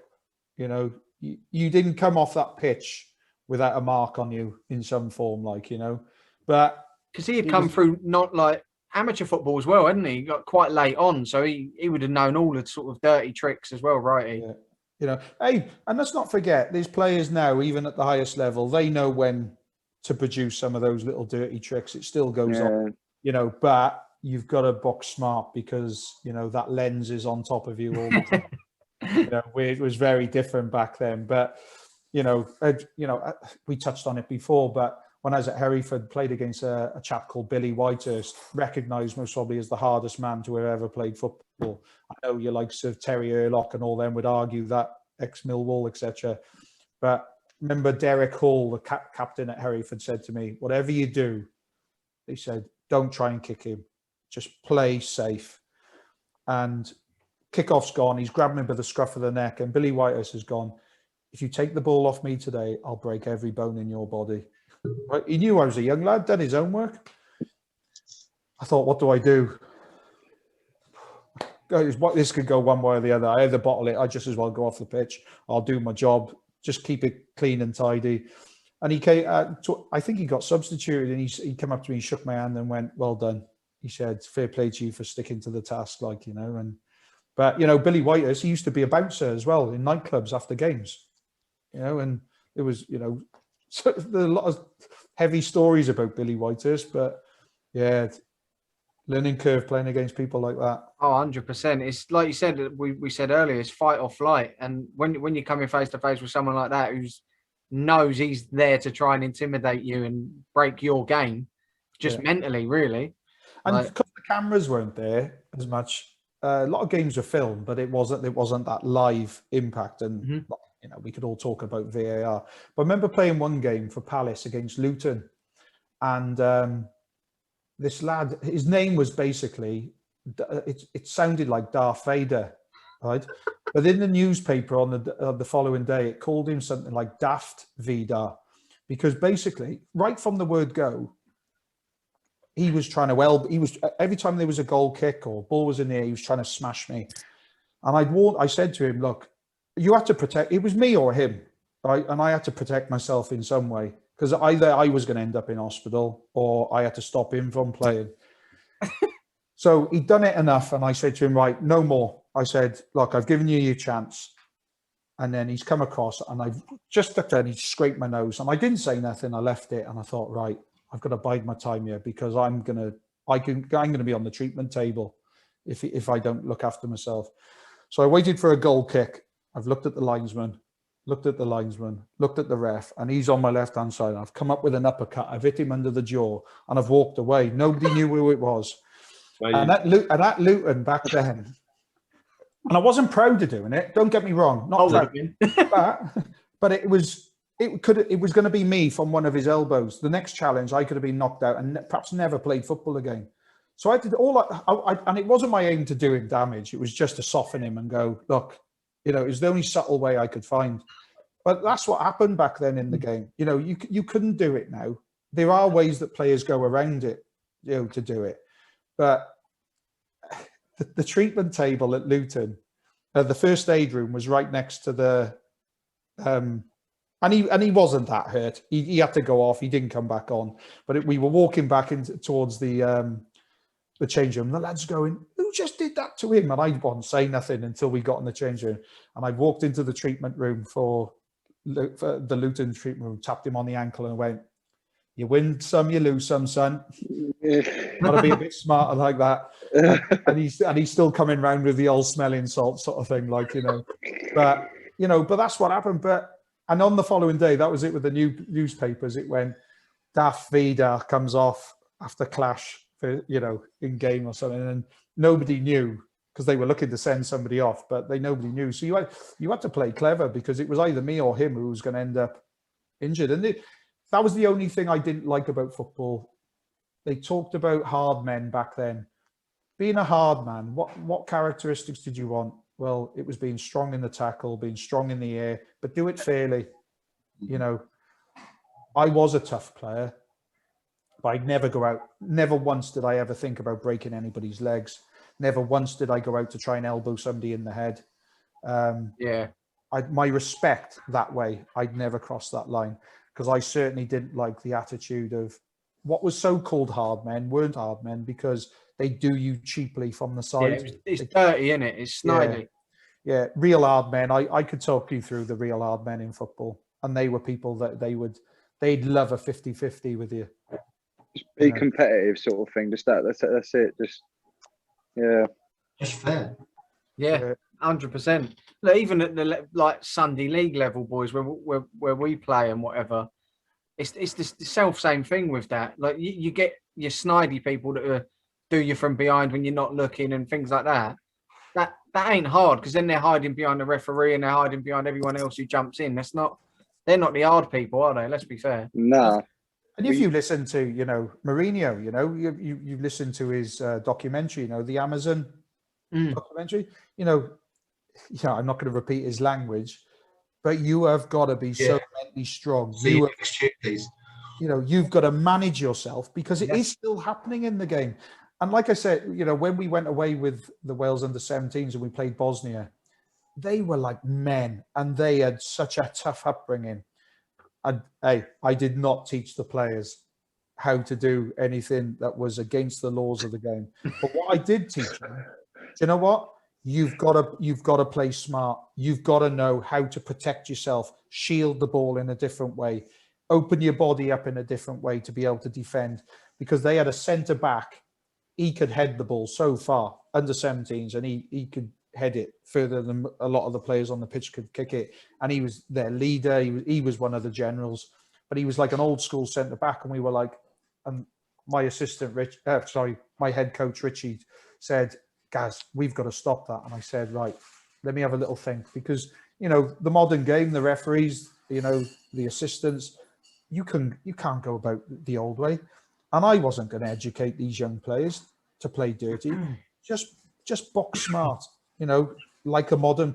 You've got to be a modern player, but how's your game management going to, look after that, So that was a good education for the players going somewhere like Bosnia because they were old school. Yeah, that's exactly it, mate. And then obviously following your move, you said to Reading. Was it Alan Pardew was your manager there? No, Terry Bullivant. Oh, Terry Bullivant. Yeah, one of the old school who travelled around a lot of the London clubs. So he signed me, but it wasn't long. He bought a few of us in. He bought myself in, a lad called Jason Bowen, Andy Legg. Andy Legg. The long throw specialist. Brilliant having Leggy in the team. Leggy be playing left back. And then you bring him over to right back. If you're under the cosh for 5 minutes, just go and stand. You've got to throw in by your own corner flag. Leggy, come over here, son. Get us out of trouble. And he'd boom it, and we're up at their corner flag. But Hoppy was the same at Palace. Unbelievable missile. And you've seen it more. I think there's teams now utilising it again now at the highest level. Because it's a set piece. It's got throw-on coaches now. Yeah, well, Liverpool got that geezer, that German fella. Yeah, we got. Yeah, but it's a set piece. So yeah, Terry Bullivant come in, and then it wasn't long then before Tommy Burns come in, ex-Celtic manager. Oh, the Celtic guy, yeah. And he wanted to bring in his own players, and I was devastated because I was playing my best football. I'd sort of repaired myself in some ways, I think, and body was coping. Was this after following the groin injuries? Yeah, and I was playing I was close to getting in the national team and getting full caps for the Welsh squad because I was chasing your Kit Simons, your Chris Colemans, Eric Youngs, etc. Pagey was in there, so I was up against some top players to try and knock off their perch, but I was playing really, really well. And then Tommy Burns come in and wanted to flip the whole squad. And that happened, but I was a bit devastated, to be honest. When he told me that I could move, the right moves weren't coming along for me at the time. But I turned down a move to Brentford. I remember it on a Tuesday, and I sort of played my way back into his plans a little bit. And then he said, look, as you've turned it down, he said, we need you off the wage bill. I want you out. I've bought too many players in and you've got to go. So on the Saturday, I was in his team. On the Tuesday, I was due to play for his team. Brentford come in and I went and had talks with him because Ron Nodes and Ray Lewington and everyone and Cops went to Brentford and took over there. So they wanted a few of the old Palace old guard back together. That's where Gareth Graham kind of linked back up with him. But that's football and that's life. So then that was cut quite short before moving on to Swindon. And then I'd only been at Swindon 2 months, 3 months, if that, and I did my ACL. How did you do it, Gareth? Literally, I was like a striker was attacking me. He's gone down to my left, chopped back inside. I've gone to move. My studs have stayed in the ground, and I could hear it go. Oh, But the club doctors back then, and a lot of clubs, were orthopedic surgeons, jack of all trades, masters of none. Thought I'd only done my cartilage, and they were trying to say it was all in my head. So I was playing through these injuries. I ended up having 3 operations in 2 years on my knee, and by that time I was a wreck and my career was over. So did my knee at 26, hardly played then till I was 28, and had to retire and walk away from the game. And that's when most probably, it's a buzz at the moment, is about mental health. And I had a tough time. My career was taken away from me. yeah. And, through, it could have been repaired, but people thought it was all in my head, that there was nothing wrong with my knee. So before I come to you, Matty, we sort of touched on this with Gareth Graham as well, with his injuries. He's such a victim, and so are you, of the era. If that's nowadays, you're getting sent for scans straight away. You're getting looked at. They know exactly what's wrong. They know exactly how to rehab you correctly. Do you know what I mean? And for all you know, you could have been back within a year or whatever, and back playing and had a full career. It's such a shame, really, just because like guilty of the era that you were playing in. Yeah, I remember the ongoing joke at Swindon was, I don't think the ultrasound machine had been serviced for about 4 or 5 years, so nobody knew if it even worked. So a lot of the equipment back there, clubs were struggling financially a little bit, because it was just in that period where, was it 92 that Sky started? Yeah, that's when the Premier League. So Premier League, it was slowly starting to grow, and I would say come into the late 90s, early 2000s. Was when the money was slowly starting to transition into, players' wages were starting to bulge, and I missed that train, but joking it. But what I've taken out of football and the life I had, the experiences I had, some great times. Football was very different, and the makeup of it is very different to now. You can't prepare for games like players prepared years ago. The rule was back then, you never drank on a Thursday or Friday night before games. But up until then, your social life, we had some great times. I remember once, I'd long landed in Palace, and the boys put me on a National Express bus. I thought I was going back to Croydon, where a lot of us were living, South Croydon, out towards the M25. The old X26, was it? What's that? Was it the X26? I think the bus is called. I think it's still... but they stuck me on a different bus. I ended up in Portsmouth or Plymouth. Unbelievable. And then found my way back then, sort of early hours in the morning. Oh, wow.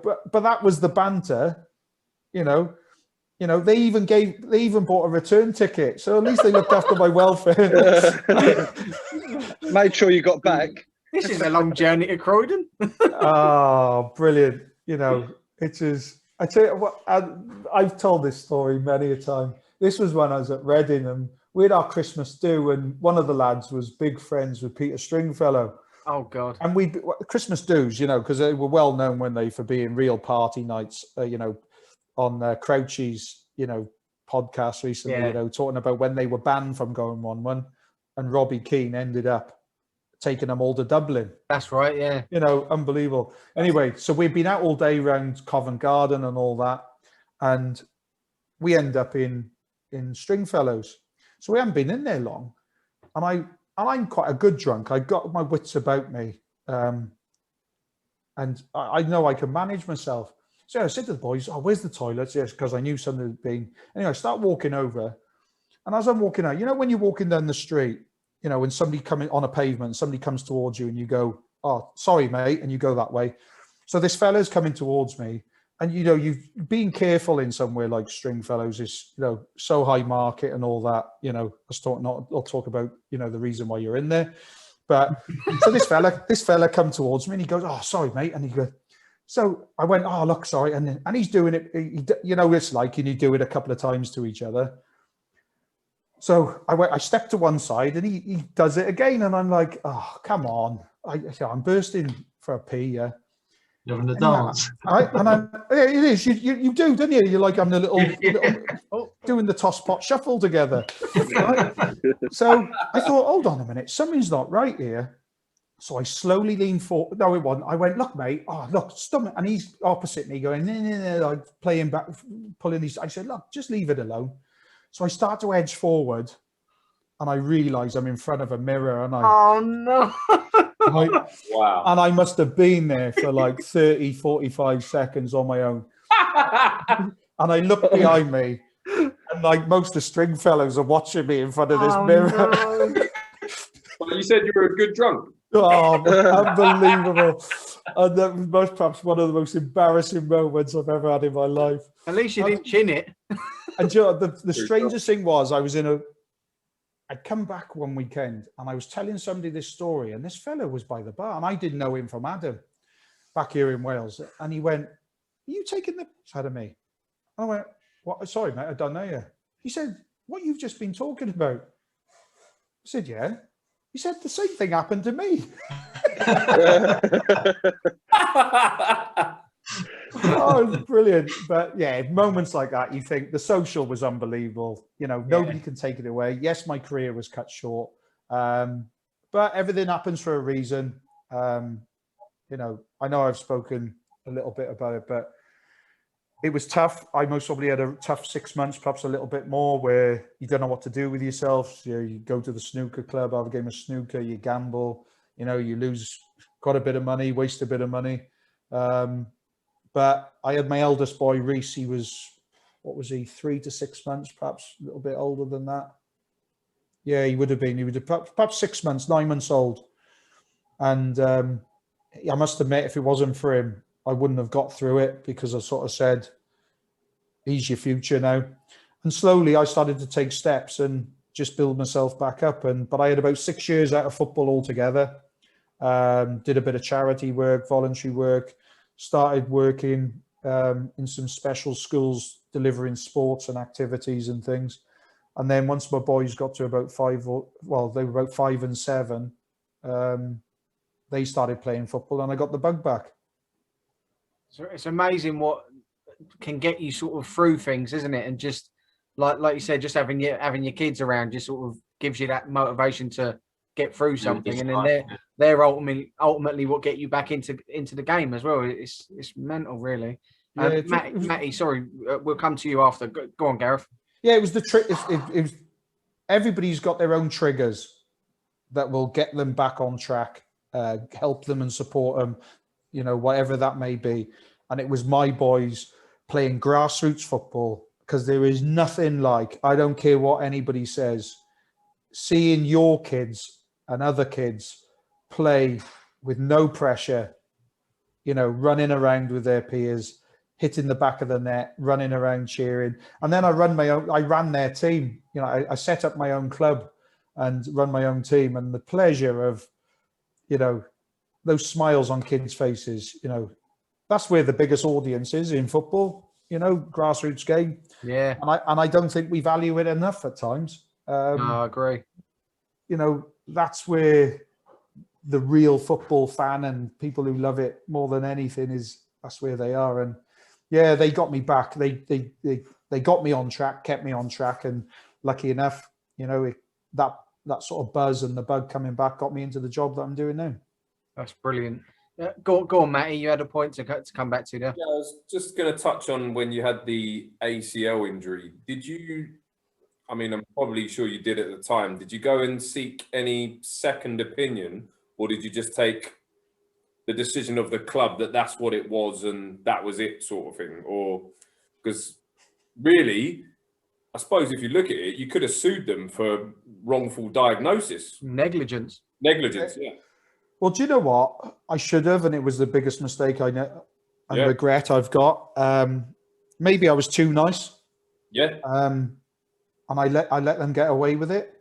But the first surgeon was the jack of all trades, and then eventually I went to a chap called Di Rees in Oswestry, North Wales, and he was most probably a pioneer really in That's particular type of medicine, you know, and he was a knee specialist, had gone to America, and he had just learned or played a part in growing. They started to put this sort of mold around the knee joint. But he said, I'd gone so far with the repair. So the second operation was done by him. He sort of tidied me up. And what he said to me was, I can get you through about 12 months max of football. But he said, you won't be able to play regularly. And he said, there's a chance that it'll tear. You'll have tear on that, but there'll be other soft tissue that'll tear as well, potentially other damage. And then when I went to see him the third time, he said, you've got two options. We either do the full reconstruction where we put the mold around your joint because you're bone to bone, and bone to bone bruising, they reckon, is quite bad, especially on the knee joint. He said, my advice to you is go out on medical grounds. But back then, you didn't get big money for going out for retirement. But even now, is there not something you could do about that now? No, I sort of asked it. I sort of went through the PFA and asked that question, you know, but no, time had just run out. And and it'd be hard. It's always hard as well. I think I was sort of advised this. It's very hard, doctor to doctor. They don't like to fight each other. And you know, that conflict of that. So, but yeah, I was chuckling when you were sort of saying, because I had a little flashback to, I remember going for rehab at my first, after my first knee op. You go to Lilleshall, to the National Sports Centre there, where they used to do the old School of Excellence with England and all that. But you know, everybody used to go there, and all it was a jolly up, because I think they were called Pete and Pauline. I think were like the physios, and they were amazing, and they'd work you so hard, but it was work hard, play hard. So you'd be in the gym all day doing your rehab, and then all you do is just go down the pub down in Newport, I think. Sounds great, to be fair. It was unbelievable. I had some great times, and I'd go back to the club and go, it's really working for me, Lilleshall. I think you need to get me back up there. And like some of the names, like, you know, we made some good friends, you know, players like you played with, against, and then you'd have catch-ups, you know, and Lilleshall had a hell of a reputation for the rehabbing of injuries, but the social life to go with it. Quality. Unbelievable. Go on, Greg. Just to take you back to like your Reading like days, and then into Swindon. Just like, I know you didn't really play loads of games then, because obviously you started to get your injuries and that. But just reading back some of the players that you were playing with at Reading, just wanted to ask what sort of they were like as well. There's another manager that you played with, Michael O'Neill. He's obviously transitioned into management now. Was he exactly like Dean Smith and that? You just knew back then, sort of, he was the leader. And then you got your other Mark Robbins, Phil Parkinson, and I think, well, I can only assume he would have been a young man at that point, and he ended up being in the Premier League for Portsmouth. Was Linvoy Primus? Well, I played with Linvoy, and did he have Greg's name? Yeah, great lad, top lad. Parky, him, Ray Houghton was there with us as well, and you pick up certain things. You always remember some key details, and I always remember we played against Birmingham, and they had a player sent off, and we couldn't break him down. And I remember Ray Houghton saying to somebody, I think it was I think it might have been Jason Bowen, somebody like that, playing right wing, go down injured because I need to get everyone together.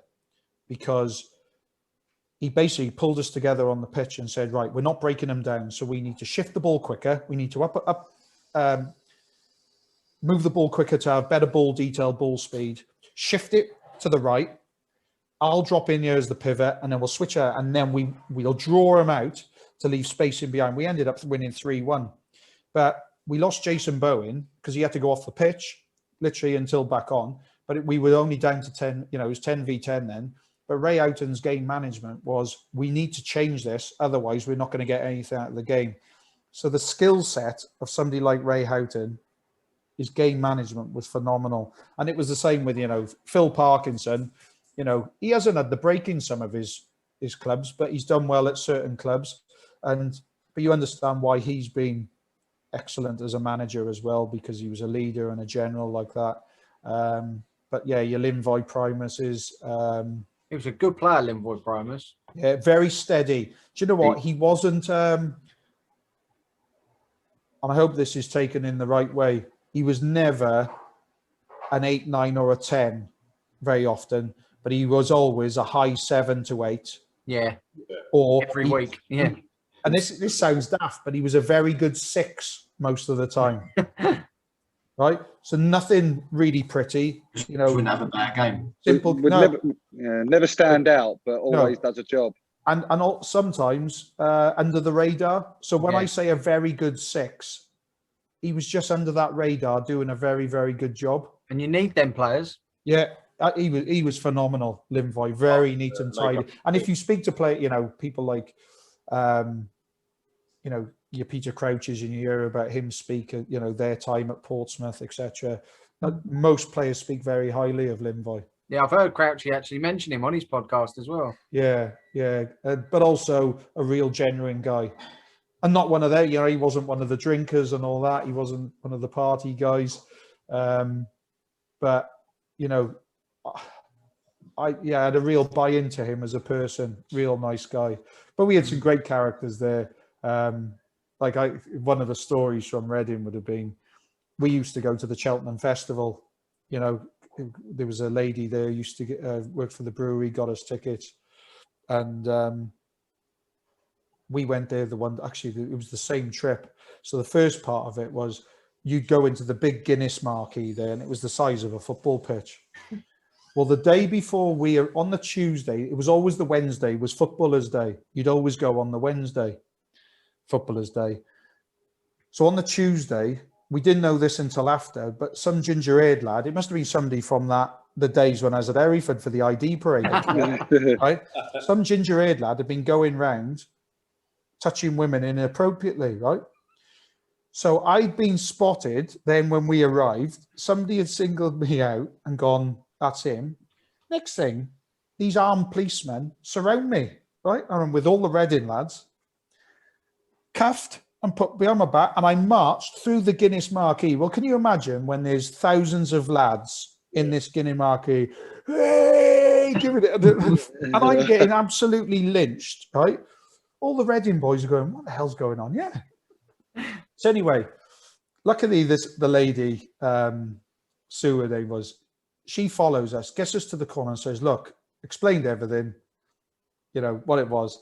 But yeah, I'm getting marched out, handcuffed, everything, by these armed policemen, getting dragged out of the Guinness tent at the Cheltenham Festival. And when I come back through, they uncuff me eventually when they realise they got the wrong guy. Start walking back through, and I'm getting absolutely hammered. Can you imagine? Because there's always beer, booze is getting thrown in the air. People are pushing me around trying to get back. A bit about all the boys from different clubs hammering me, it was brilliant. But we ended up back at in a pub at Reading that night, and I'm coming back, and as I'm walking back, this lad called Steve Swales, I'm carrying a tray of beer, my round. As I'm coming back, he clips my feet. So as I go, I go, and the beer goes, everything goes, and I land, and I'm absolutely covered. I was wondering, you ain't getting one over on me. He knows he's in the wrong, and he's a little bit smaller than me, and he knows I had that short fuse, the old ginger hair, the red mist come out. And I'm chasing him right around the pub. It was like the Benny Hill show. Eventually, I catch up with him. I rugby tackle him. But as I rugby tackled him, I scrape my head on the carpet, and I've got this huge carpet burn. It's taken the skin off my forehead. Oh, we play Huddersfield at home on Saturday. My first header, wallop, split, the scab, everything all opens up. I've got claret all pouring over my head. They have to bandage me up. I look like Terry Butcher, the famous photo. I look like Terry Butcher. And the paper the following day, Reading lose 2-1. Davies battles with scars and all this, and nobody had a clue that they thought it was from the game. Yeah. Somebody had opened up a wound on my head with the old elbow, and it wasn't. It was a carpet burn after the Cheltenham races. Like, Brilliant, isn't it? just, you know, some of those days. Somebody reminded me about that about 6 months ago. But yeah, great times. But That's yeah, brilliant. another club, great characters. And then I'll just go through like some questions that we've got as well, Gareth.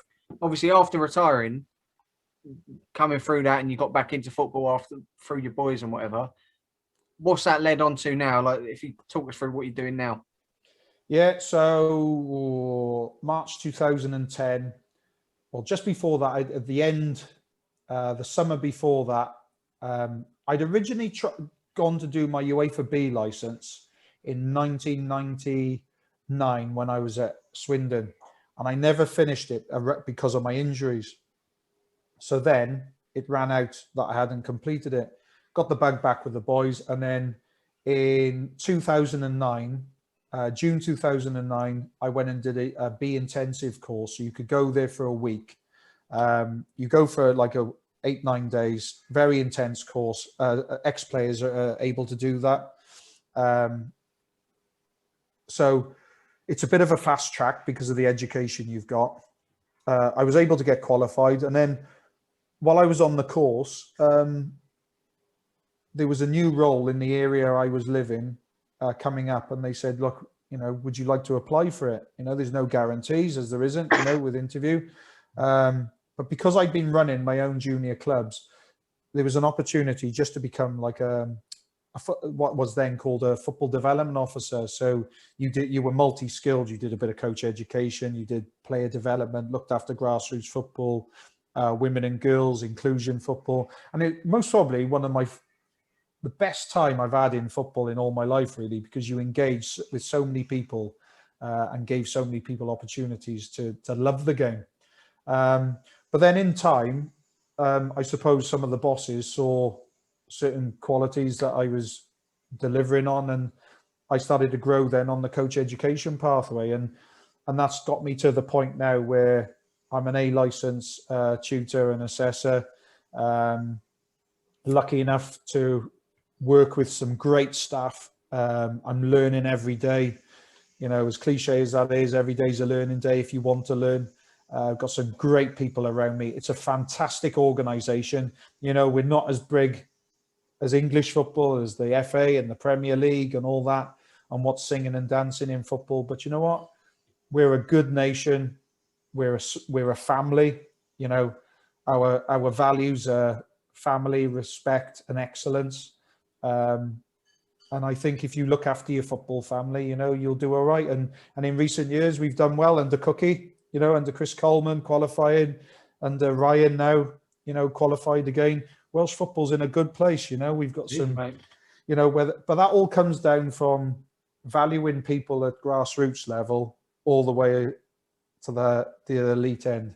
And I've got two roles really, slightly part-time with the under-17s, assisting a great coach and a great person in Richard Williams, who's the head of player development within our department. He's phenomenal. So I've been able to work alongside him with the 17s now, which has been great for about 18 months. I know we've missed things out, but the main part of my role is working on the A license. And, you know, we've had some, you know, all sorts of characters come through that, from different levels in the Welsh game, English pyramid, you know, to some World Cup winners. You know, people like Thierry Henry has done our course. You know, Didier Amann came on the course. You know, you've got Marcel Desailly. You know, some great. You know, Arteta has done his course. We've had, you know, we've got a good reputation in coach education, and you know, not saying that any other nation doesn't, but I think maybe because we're a smaller nation, we have a different, perhaps, sort of engagement with them. Yeah. At times, you know, it's a different way of working, if I could say that. And yeah, Ocean Roberts, who was assistant to Chris Coleman, and Gary Speed, God bless him, who now's working in, you know, Morocco as the technical director there.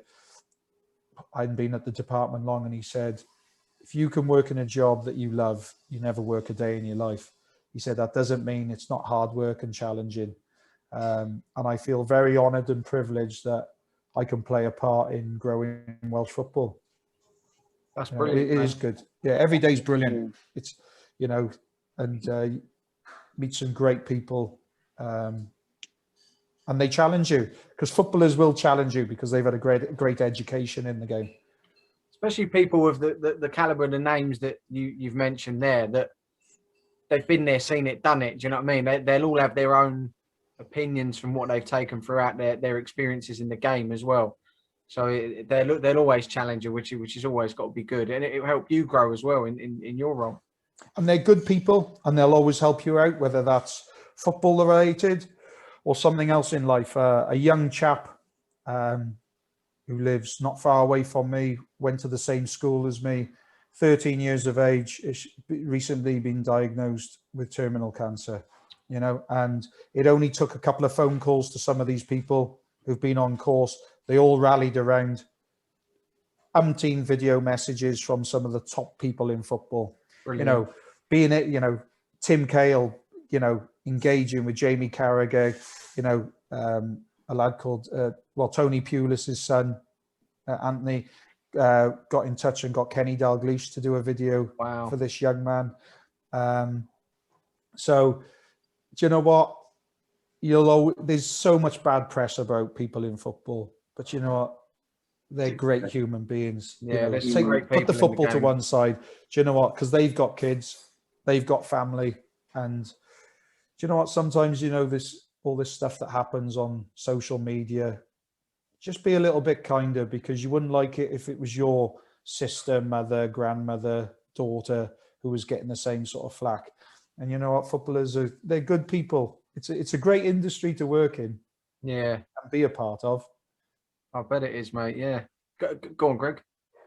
Just to touch on what you said there, Gareth, like to be a lot more kinder in that, just as people, because like now people can sit behind that keyboard and do whatever they want. And the stories that you were saying, you know, like you were the villain on the pitch to them for that 90 minutes. But as soon as it was over, they'd clap you off. And, you know, vice versa, like you know, you'd put your thumbs up to them and appreciate them for, you know, all the banter that you'd had on that 90 minutes. But then the turnaround now for what people can do and just sit behind the keyboards and literally hound someone. And then obviously to the other extreme, as well. Yeah, and to the other extremes now, where it's not just over social media, just saying, oh, you're this, you're that. It's death threats. It's finding out stuff about them, their personal, like, it's a joke now. It's gone the other way from what you had experienced, just having that banter on the pitch for the 90 minutes, and then just, you know, you move on. It's not about religion. It's not about race. It's not having ginger hair. It's not about, you know, what sexuality are. Do you know what? I went on an equality course, and, you know, one of the slides, it said, we're 95% the same. It's only that bit on the outside that's very, very different. Do you know what? We're all human beings. Treat people with respect, you know, and just have that little bit of kindness about you. And if you haven't got nothing nice to say, don't write anything. You can have a constructive opinion about the way your striker has played today. You know, he's missed a couple of chances, but don't go and abuse someone, because you wouldn't like it if it was somebody in your family. Don't get me wrong. I believe the paying fan always has a right to their opinion. Of course, yeah. That's their role. But as you say, how it's said and how it's put across, that's fine to have the opinion, but to step over the line and do what some of these people are now doing and the fact that the platforms are not doing nothing about it. No. I was listening today. Sorry, I was just listening today. Yeah, no, I was just listening today about what Brighton have done. Brighton have, although these platforms like Twitter and that they're not policing it, because they don't have to apparently. But like Brighton have taken a step today to ban a fan for 2 years because of stuff that he was putting online was over the line.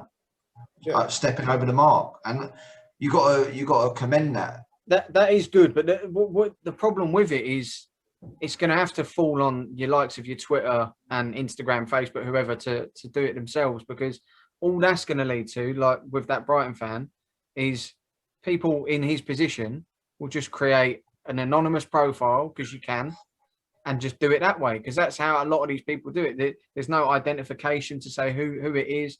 You put a photo of your club badge or whatever. I think they've taken the privilege of him actually coming and watch the games when obviously we're back allowed. Yeah, that's what I mean. That is brilliant, but you can't do that with these anonymous. But online you can still be anonymous. Every account should just have. You should have to. If you want to sign up to this social media picture, like you do to go on holiday, you have all the information.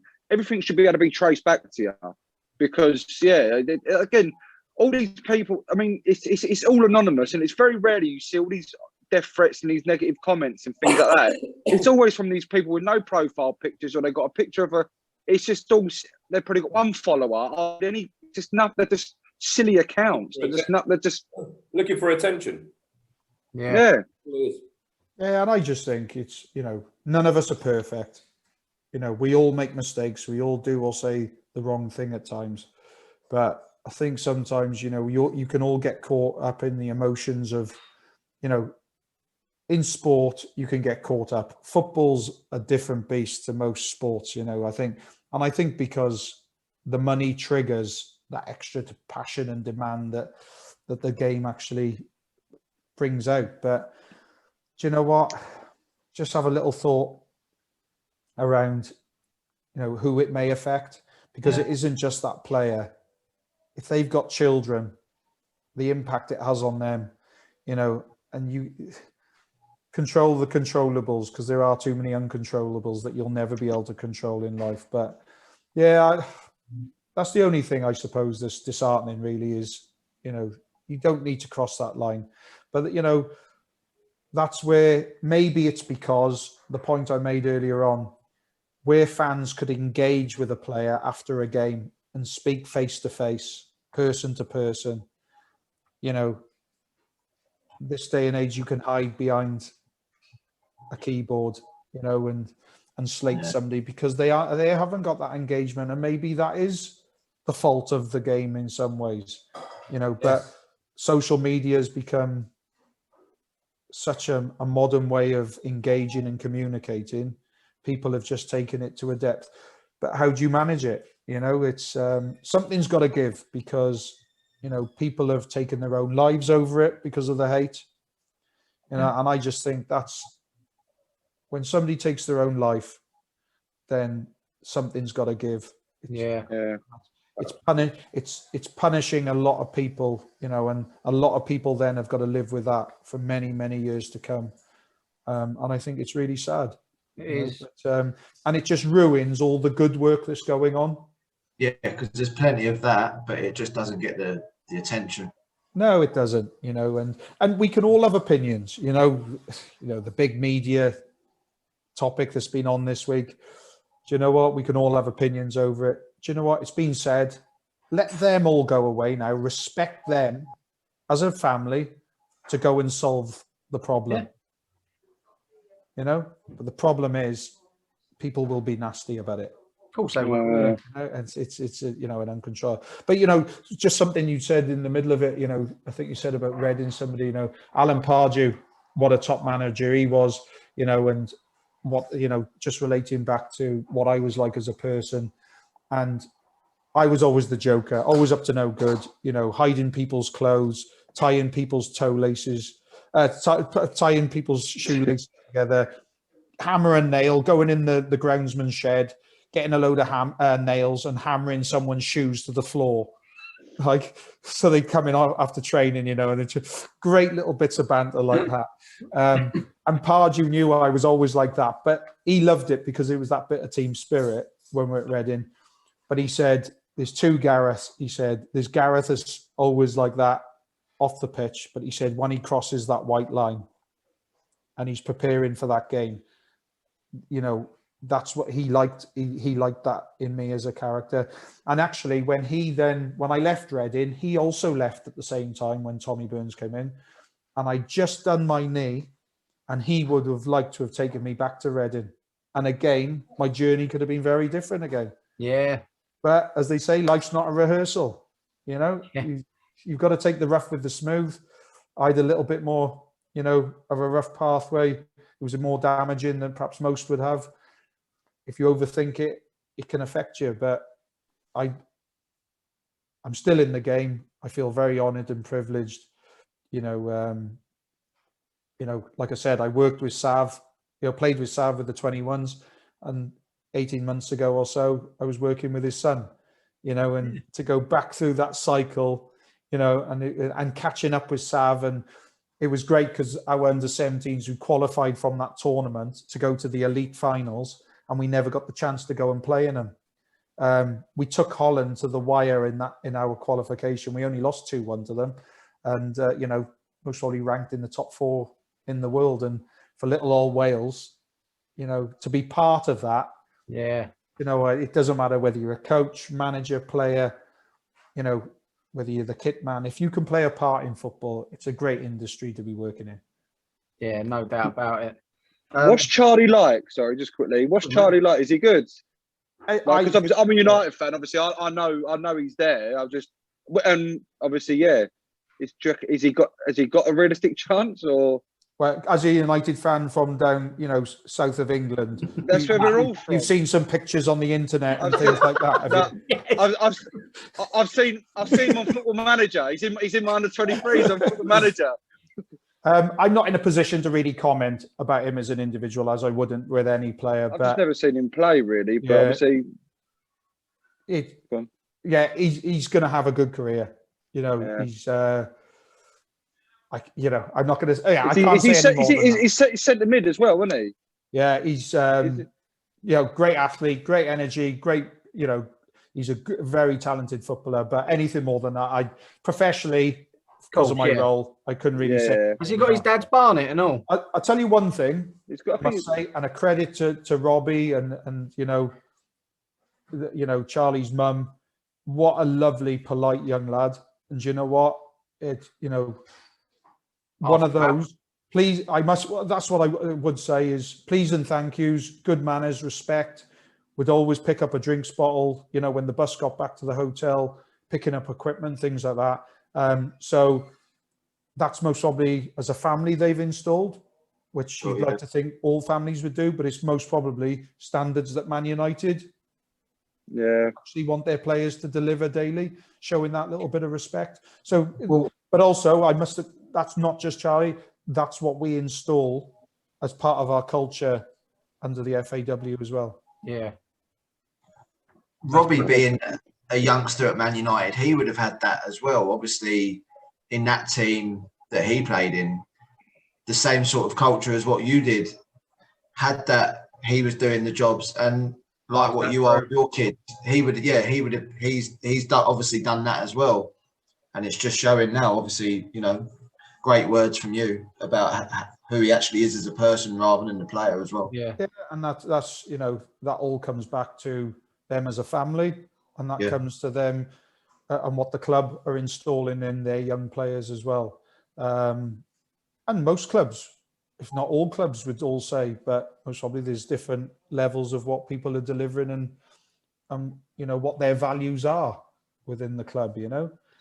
But it doesn't matter whether you're a £1 million, multi-million pound organisation, or you're a lower level sort of League Two club who struggles financially. Do you know what? All those things the most important things in life don't cost a penny.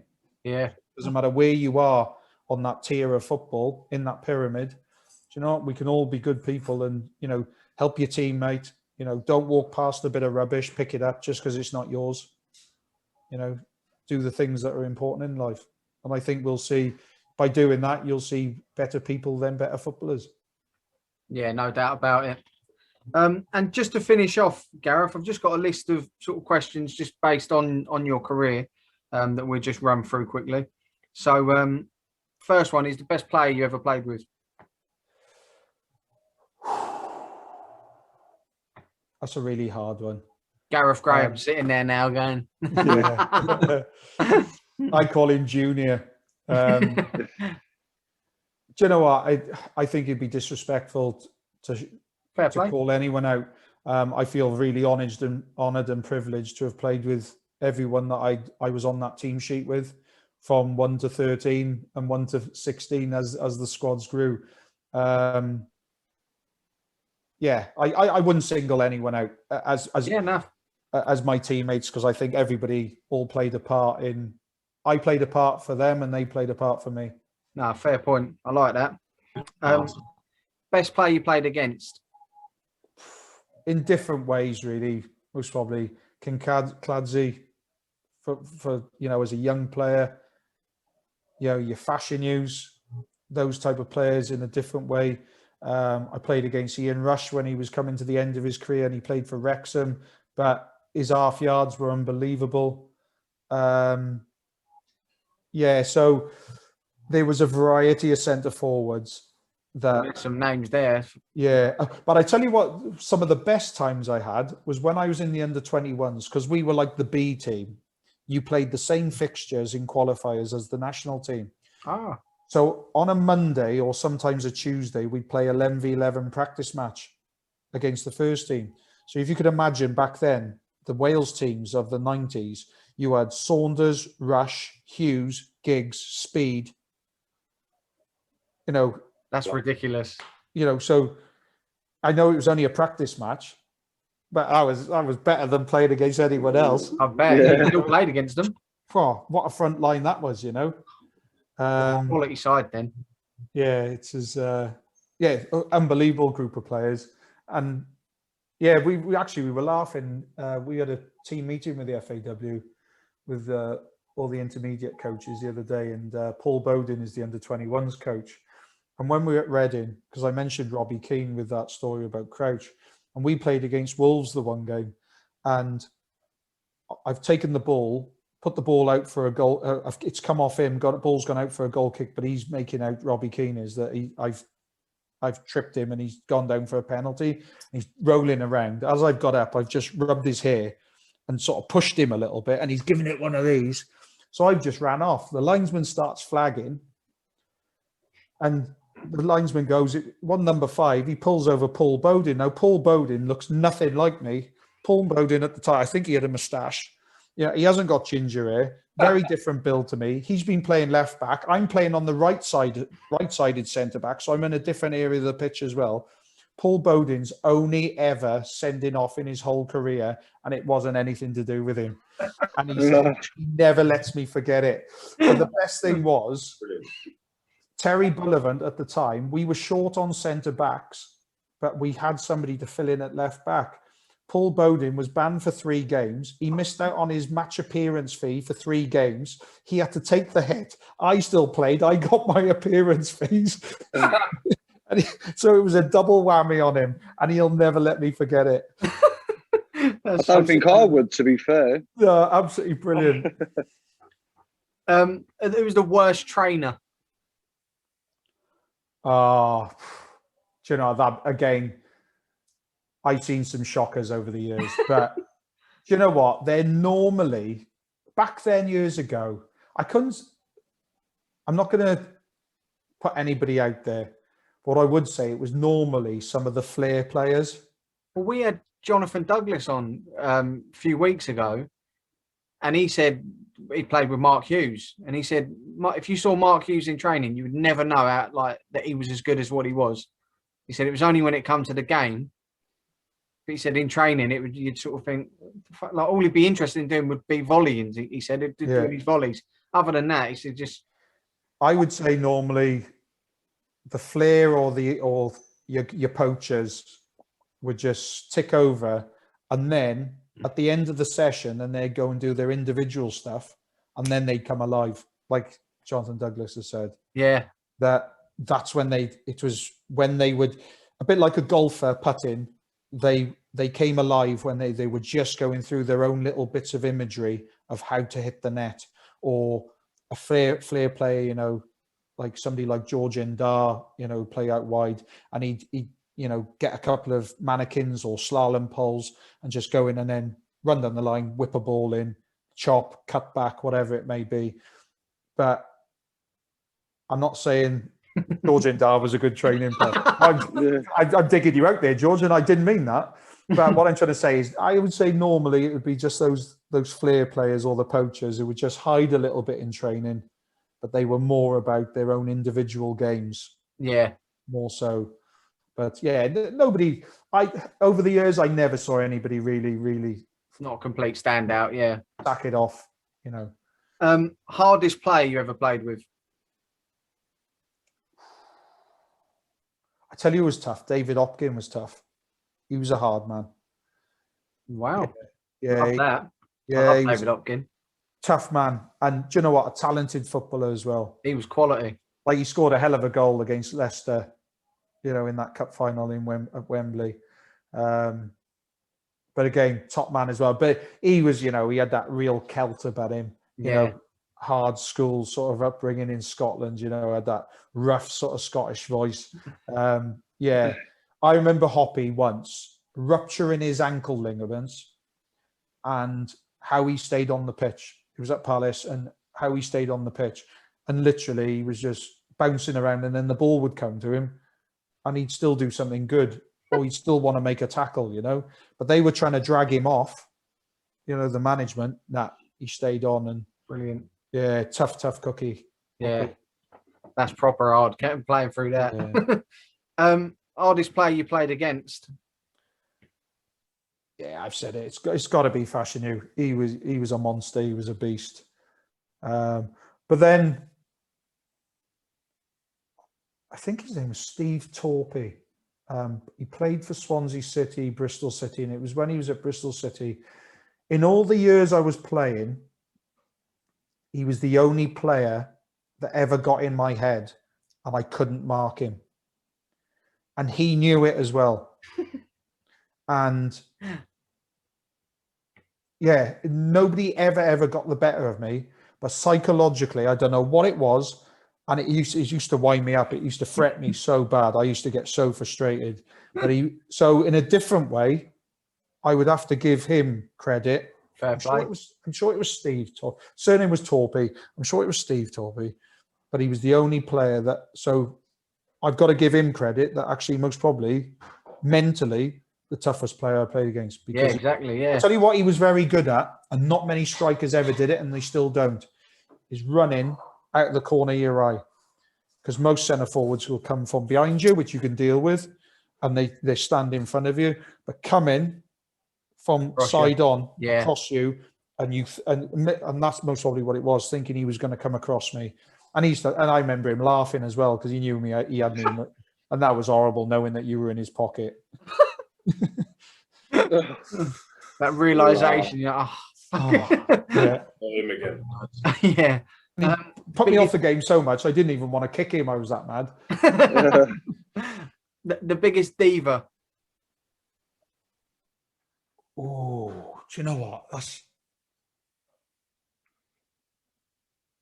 Again, do you know what? I'm not going to dig anyone out, because do you know what, right? Splinters in your ass. Do you know what? That fence is fucking big, isn't it?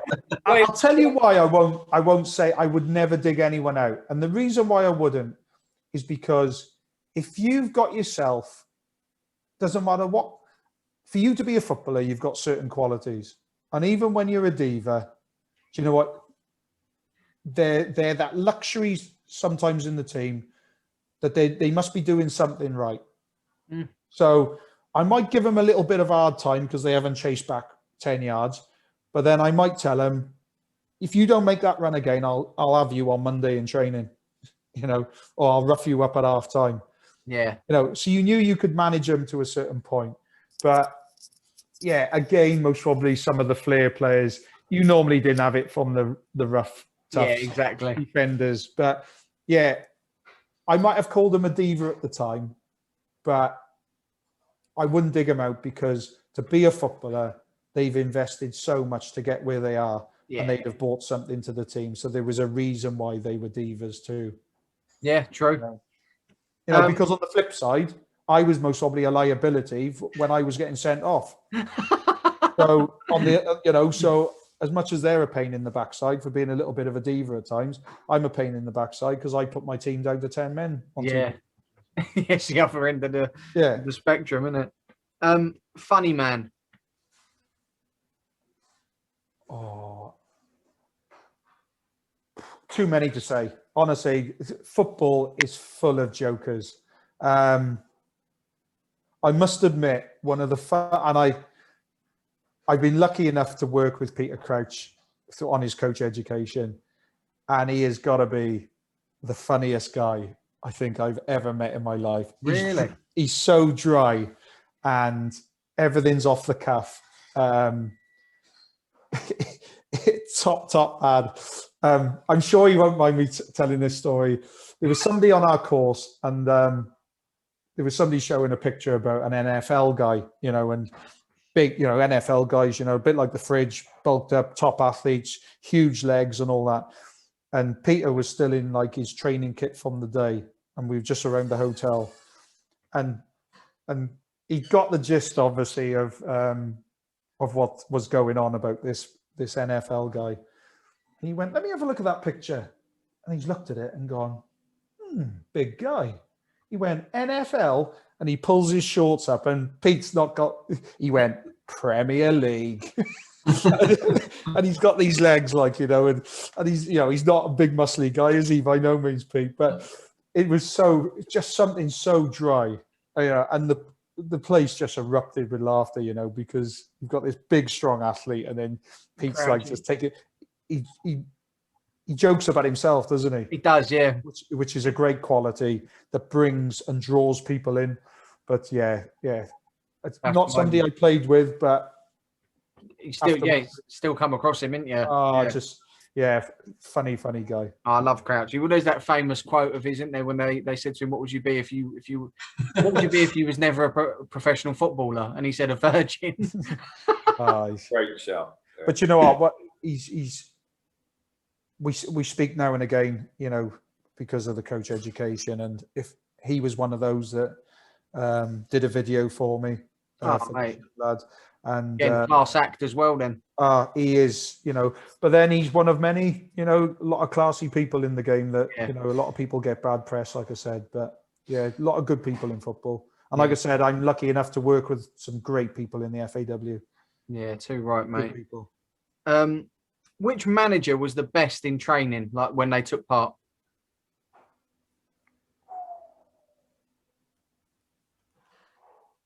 Pards was decent.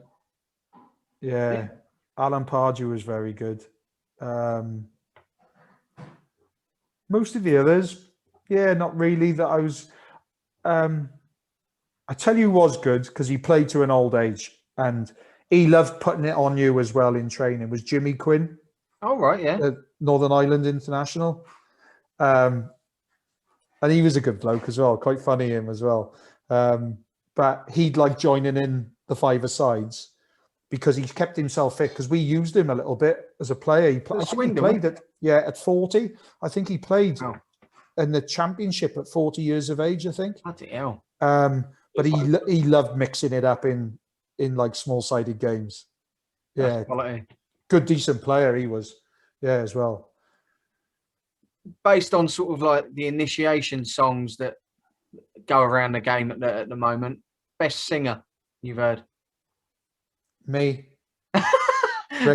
Rick Astley. Prove it. Oh, hello. Prove it. How's that go? Yeah, never gonna give you up. Never gonna let you down. Never gonna run around and desert you. Yeah. That's my karaoke song, that is. Yes, Gareth. You was just getting into it, and I'm gutted you've stopped now. To be fair. I was expecting you to give never gonna give, but we should have all come in, shouldn't we? Yeah. We've known each other for so long. Love that. What a tune, by the way. What a tune. Absolutely. Always pulls the crowds up, doesn't it? That one. It does, yeah, it's a classic. This one, you can sort of take it however you want. Biggest dick you ever played with? Tabby. Oh. Do you know what? Right, this was one of the scariest things I ever came across in my life. Right?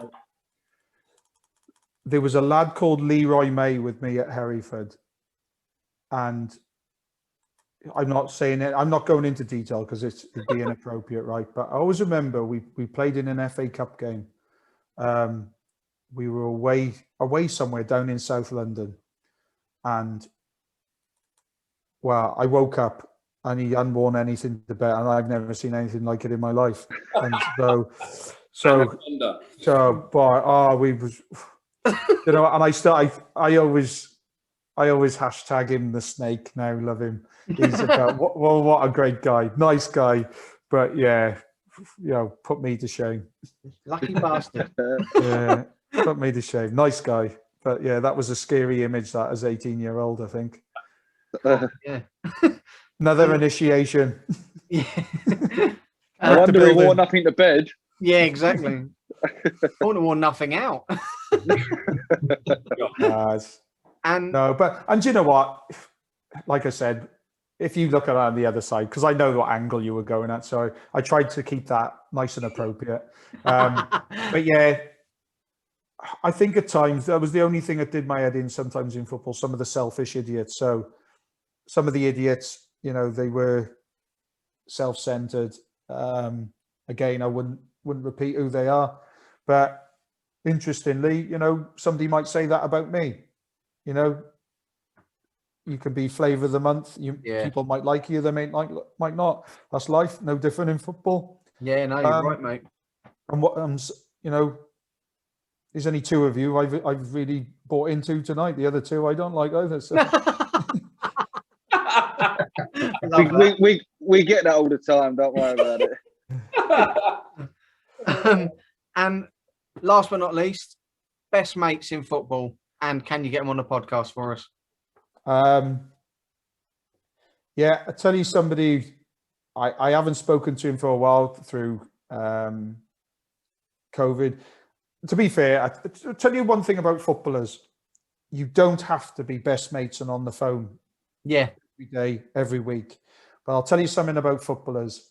You can go long periods, make a call, and you might be even 20 years, but it'll be like yesterday when you catch up, and there'll be the same respect and all that. But if there was one standout, it would be a lad I was at Palace with, Simon Roger. Jolly Roger, yeah. Unbelievable footballer, top man, big mate of mine. I was best man at his wedding. Still friends, you know, but he moved up north, and you know, you sort of lose touch a little bit, and with work and different things. But yeah, top lad Simon Roger, and you know, people like all the Palace boys would say the same. You know, somebody again who came through non-league football, got himself into the game, and what a career he had! What a left peg, great attitude. And somebody actually that Steve Coppell absolutely loved to bits. Jolly was one of his boys, like, you know, he took him everywhere with him, you know, and thought the world of him. But yeah, best mate Simon Roger, quality. I think we spoke about him on previous one, actually. I can't remember. We did touch on him, didn't we? Because he was one of my. I used to have a season ticket for Palace, like, you know, as well. Being a Man United, die-hard United fan, I did have a season ticket for a couple of years. And he was one of my favourite players. Like you say, he's left foot, and I'm sure he used to have some like silver and blue Mizunos or so. He used to have like some flashy boot. I'll never forget. I don't know what brand they were, you know, but yeah, and they signed him from Bognor, didn't they? I think that's right. They got because well, I love Bognor. Bognor's one of my favourite cities in the world. only because of Butlins, though. But yeah, it's You had to get that in, didn't you? You had to. But no, Simon Roger, yeah, what a player! I just. Yeah, like I say, lovely left foot. Loved him in there, really. Yeah. But like I said, got lots of great friends from everywhere that I played at. And what I tell you, what is nice working in the job that I am, because a lot of those ex-players could become coaches, and then some of them will have done their coaching licenses with us, with the FAW, even before my time. And every 3 years they have to revalidate to keep their license live. So you're able to, every year on a cycle, you're always picking up with, people, and not always close friends. Sometimes people you've just engaged with at different times. So, you're very lucky to actually, still be involved in those sort of environments. Yeah. But yeah, lots of good friends in football. That's quality, mate. And yeah, that brings us to the close of the chat anyway, mate. Been ages. Yeah, it probably has. I don't even know. 2.5. Oh, that'd do. Well, yeah, that was superb, Gareth. Really appreciate it, mate. Thoroughly enjoyed it. And yeah, best of luck with everything you're sort of going through at the moment with your coaching and that. And yeah, thanks for everyone who's watched on YouTube. Make sure you slap a like on the video, subscribe to the channel. And yeah, until next time. Thanks, guys. Thank you. Gareth. Thank you, mate.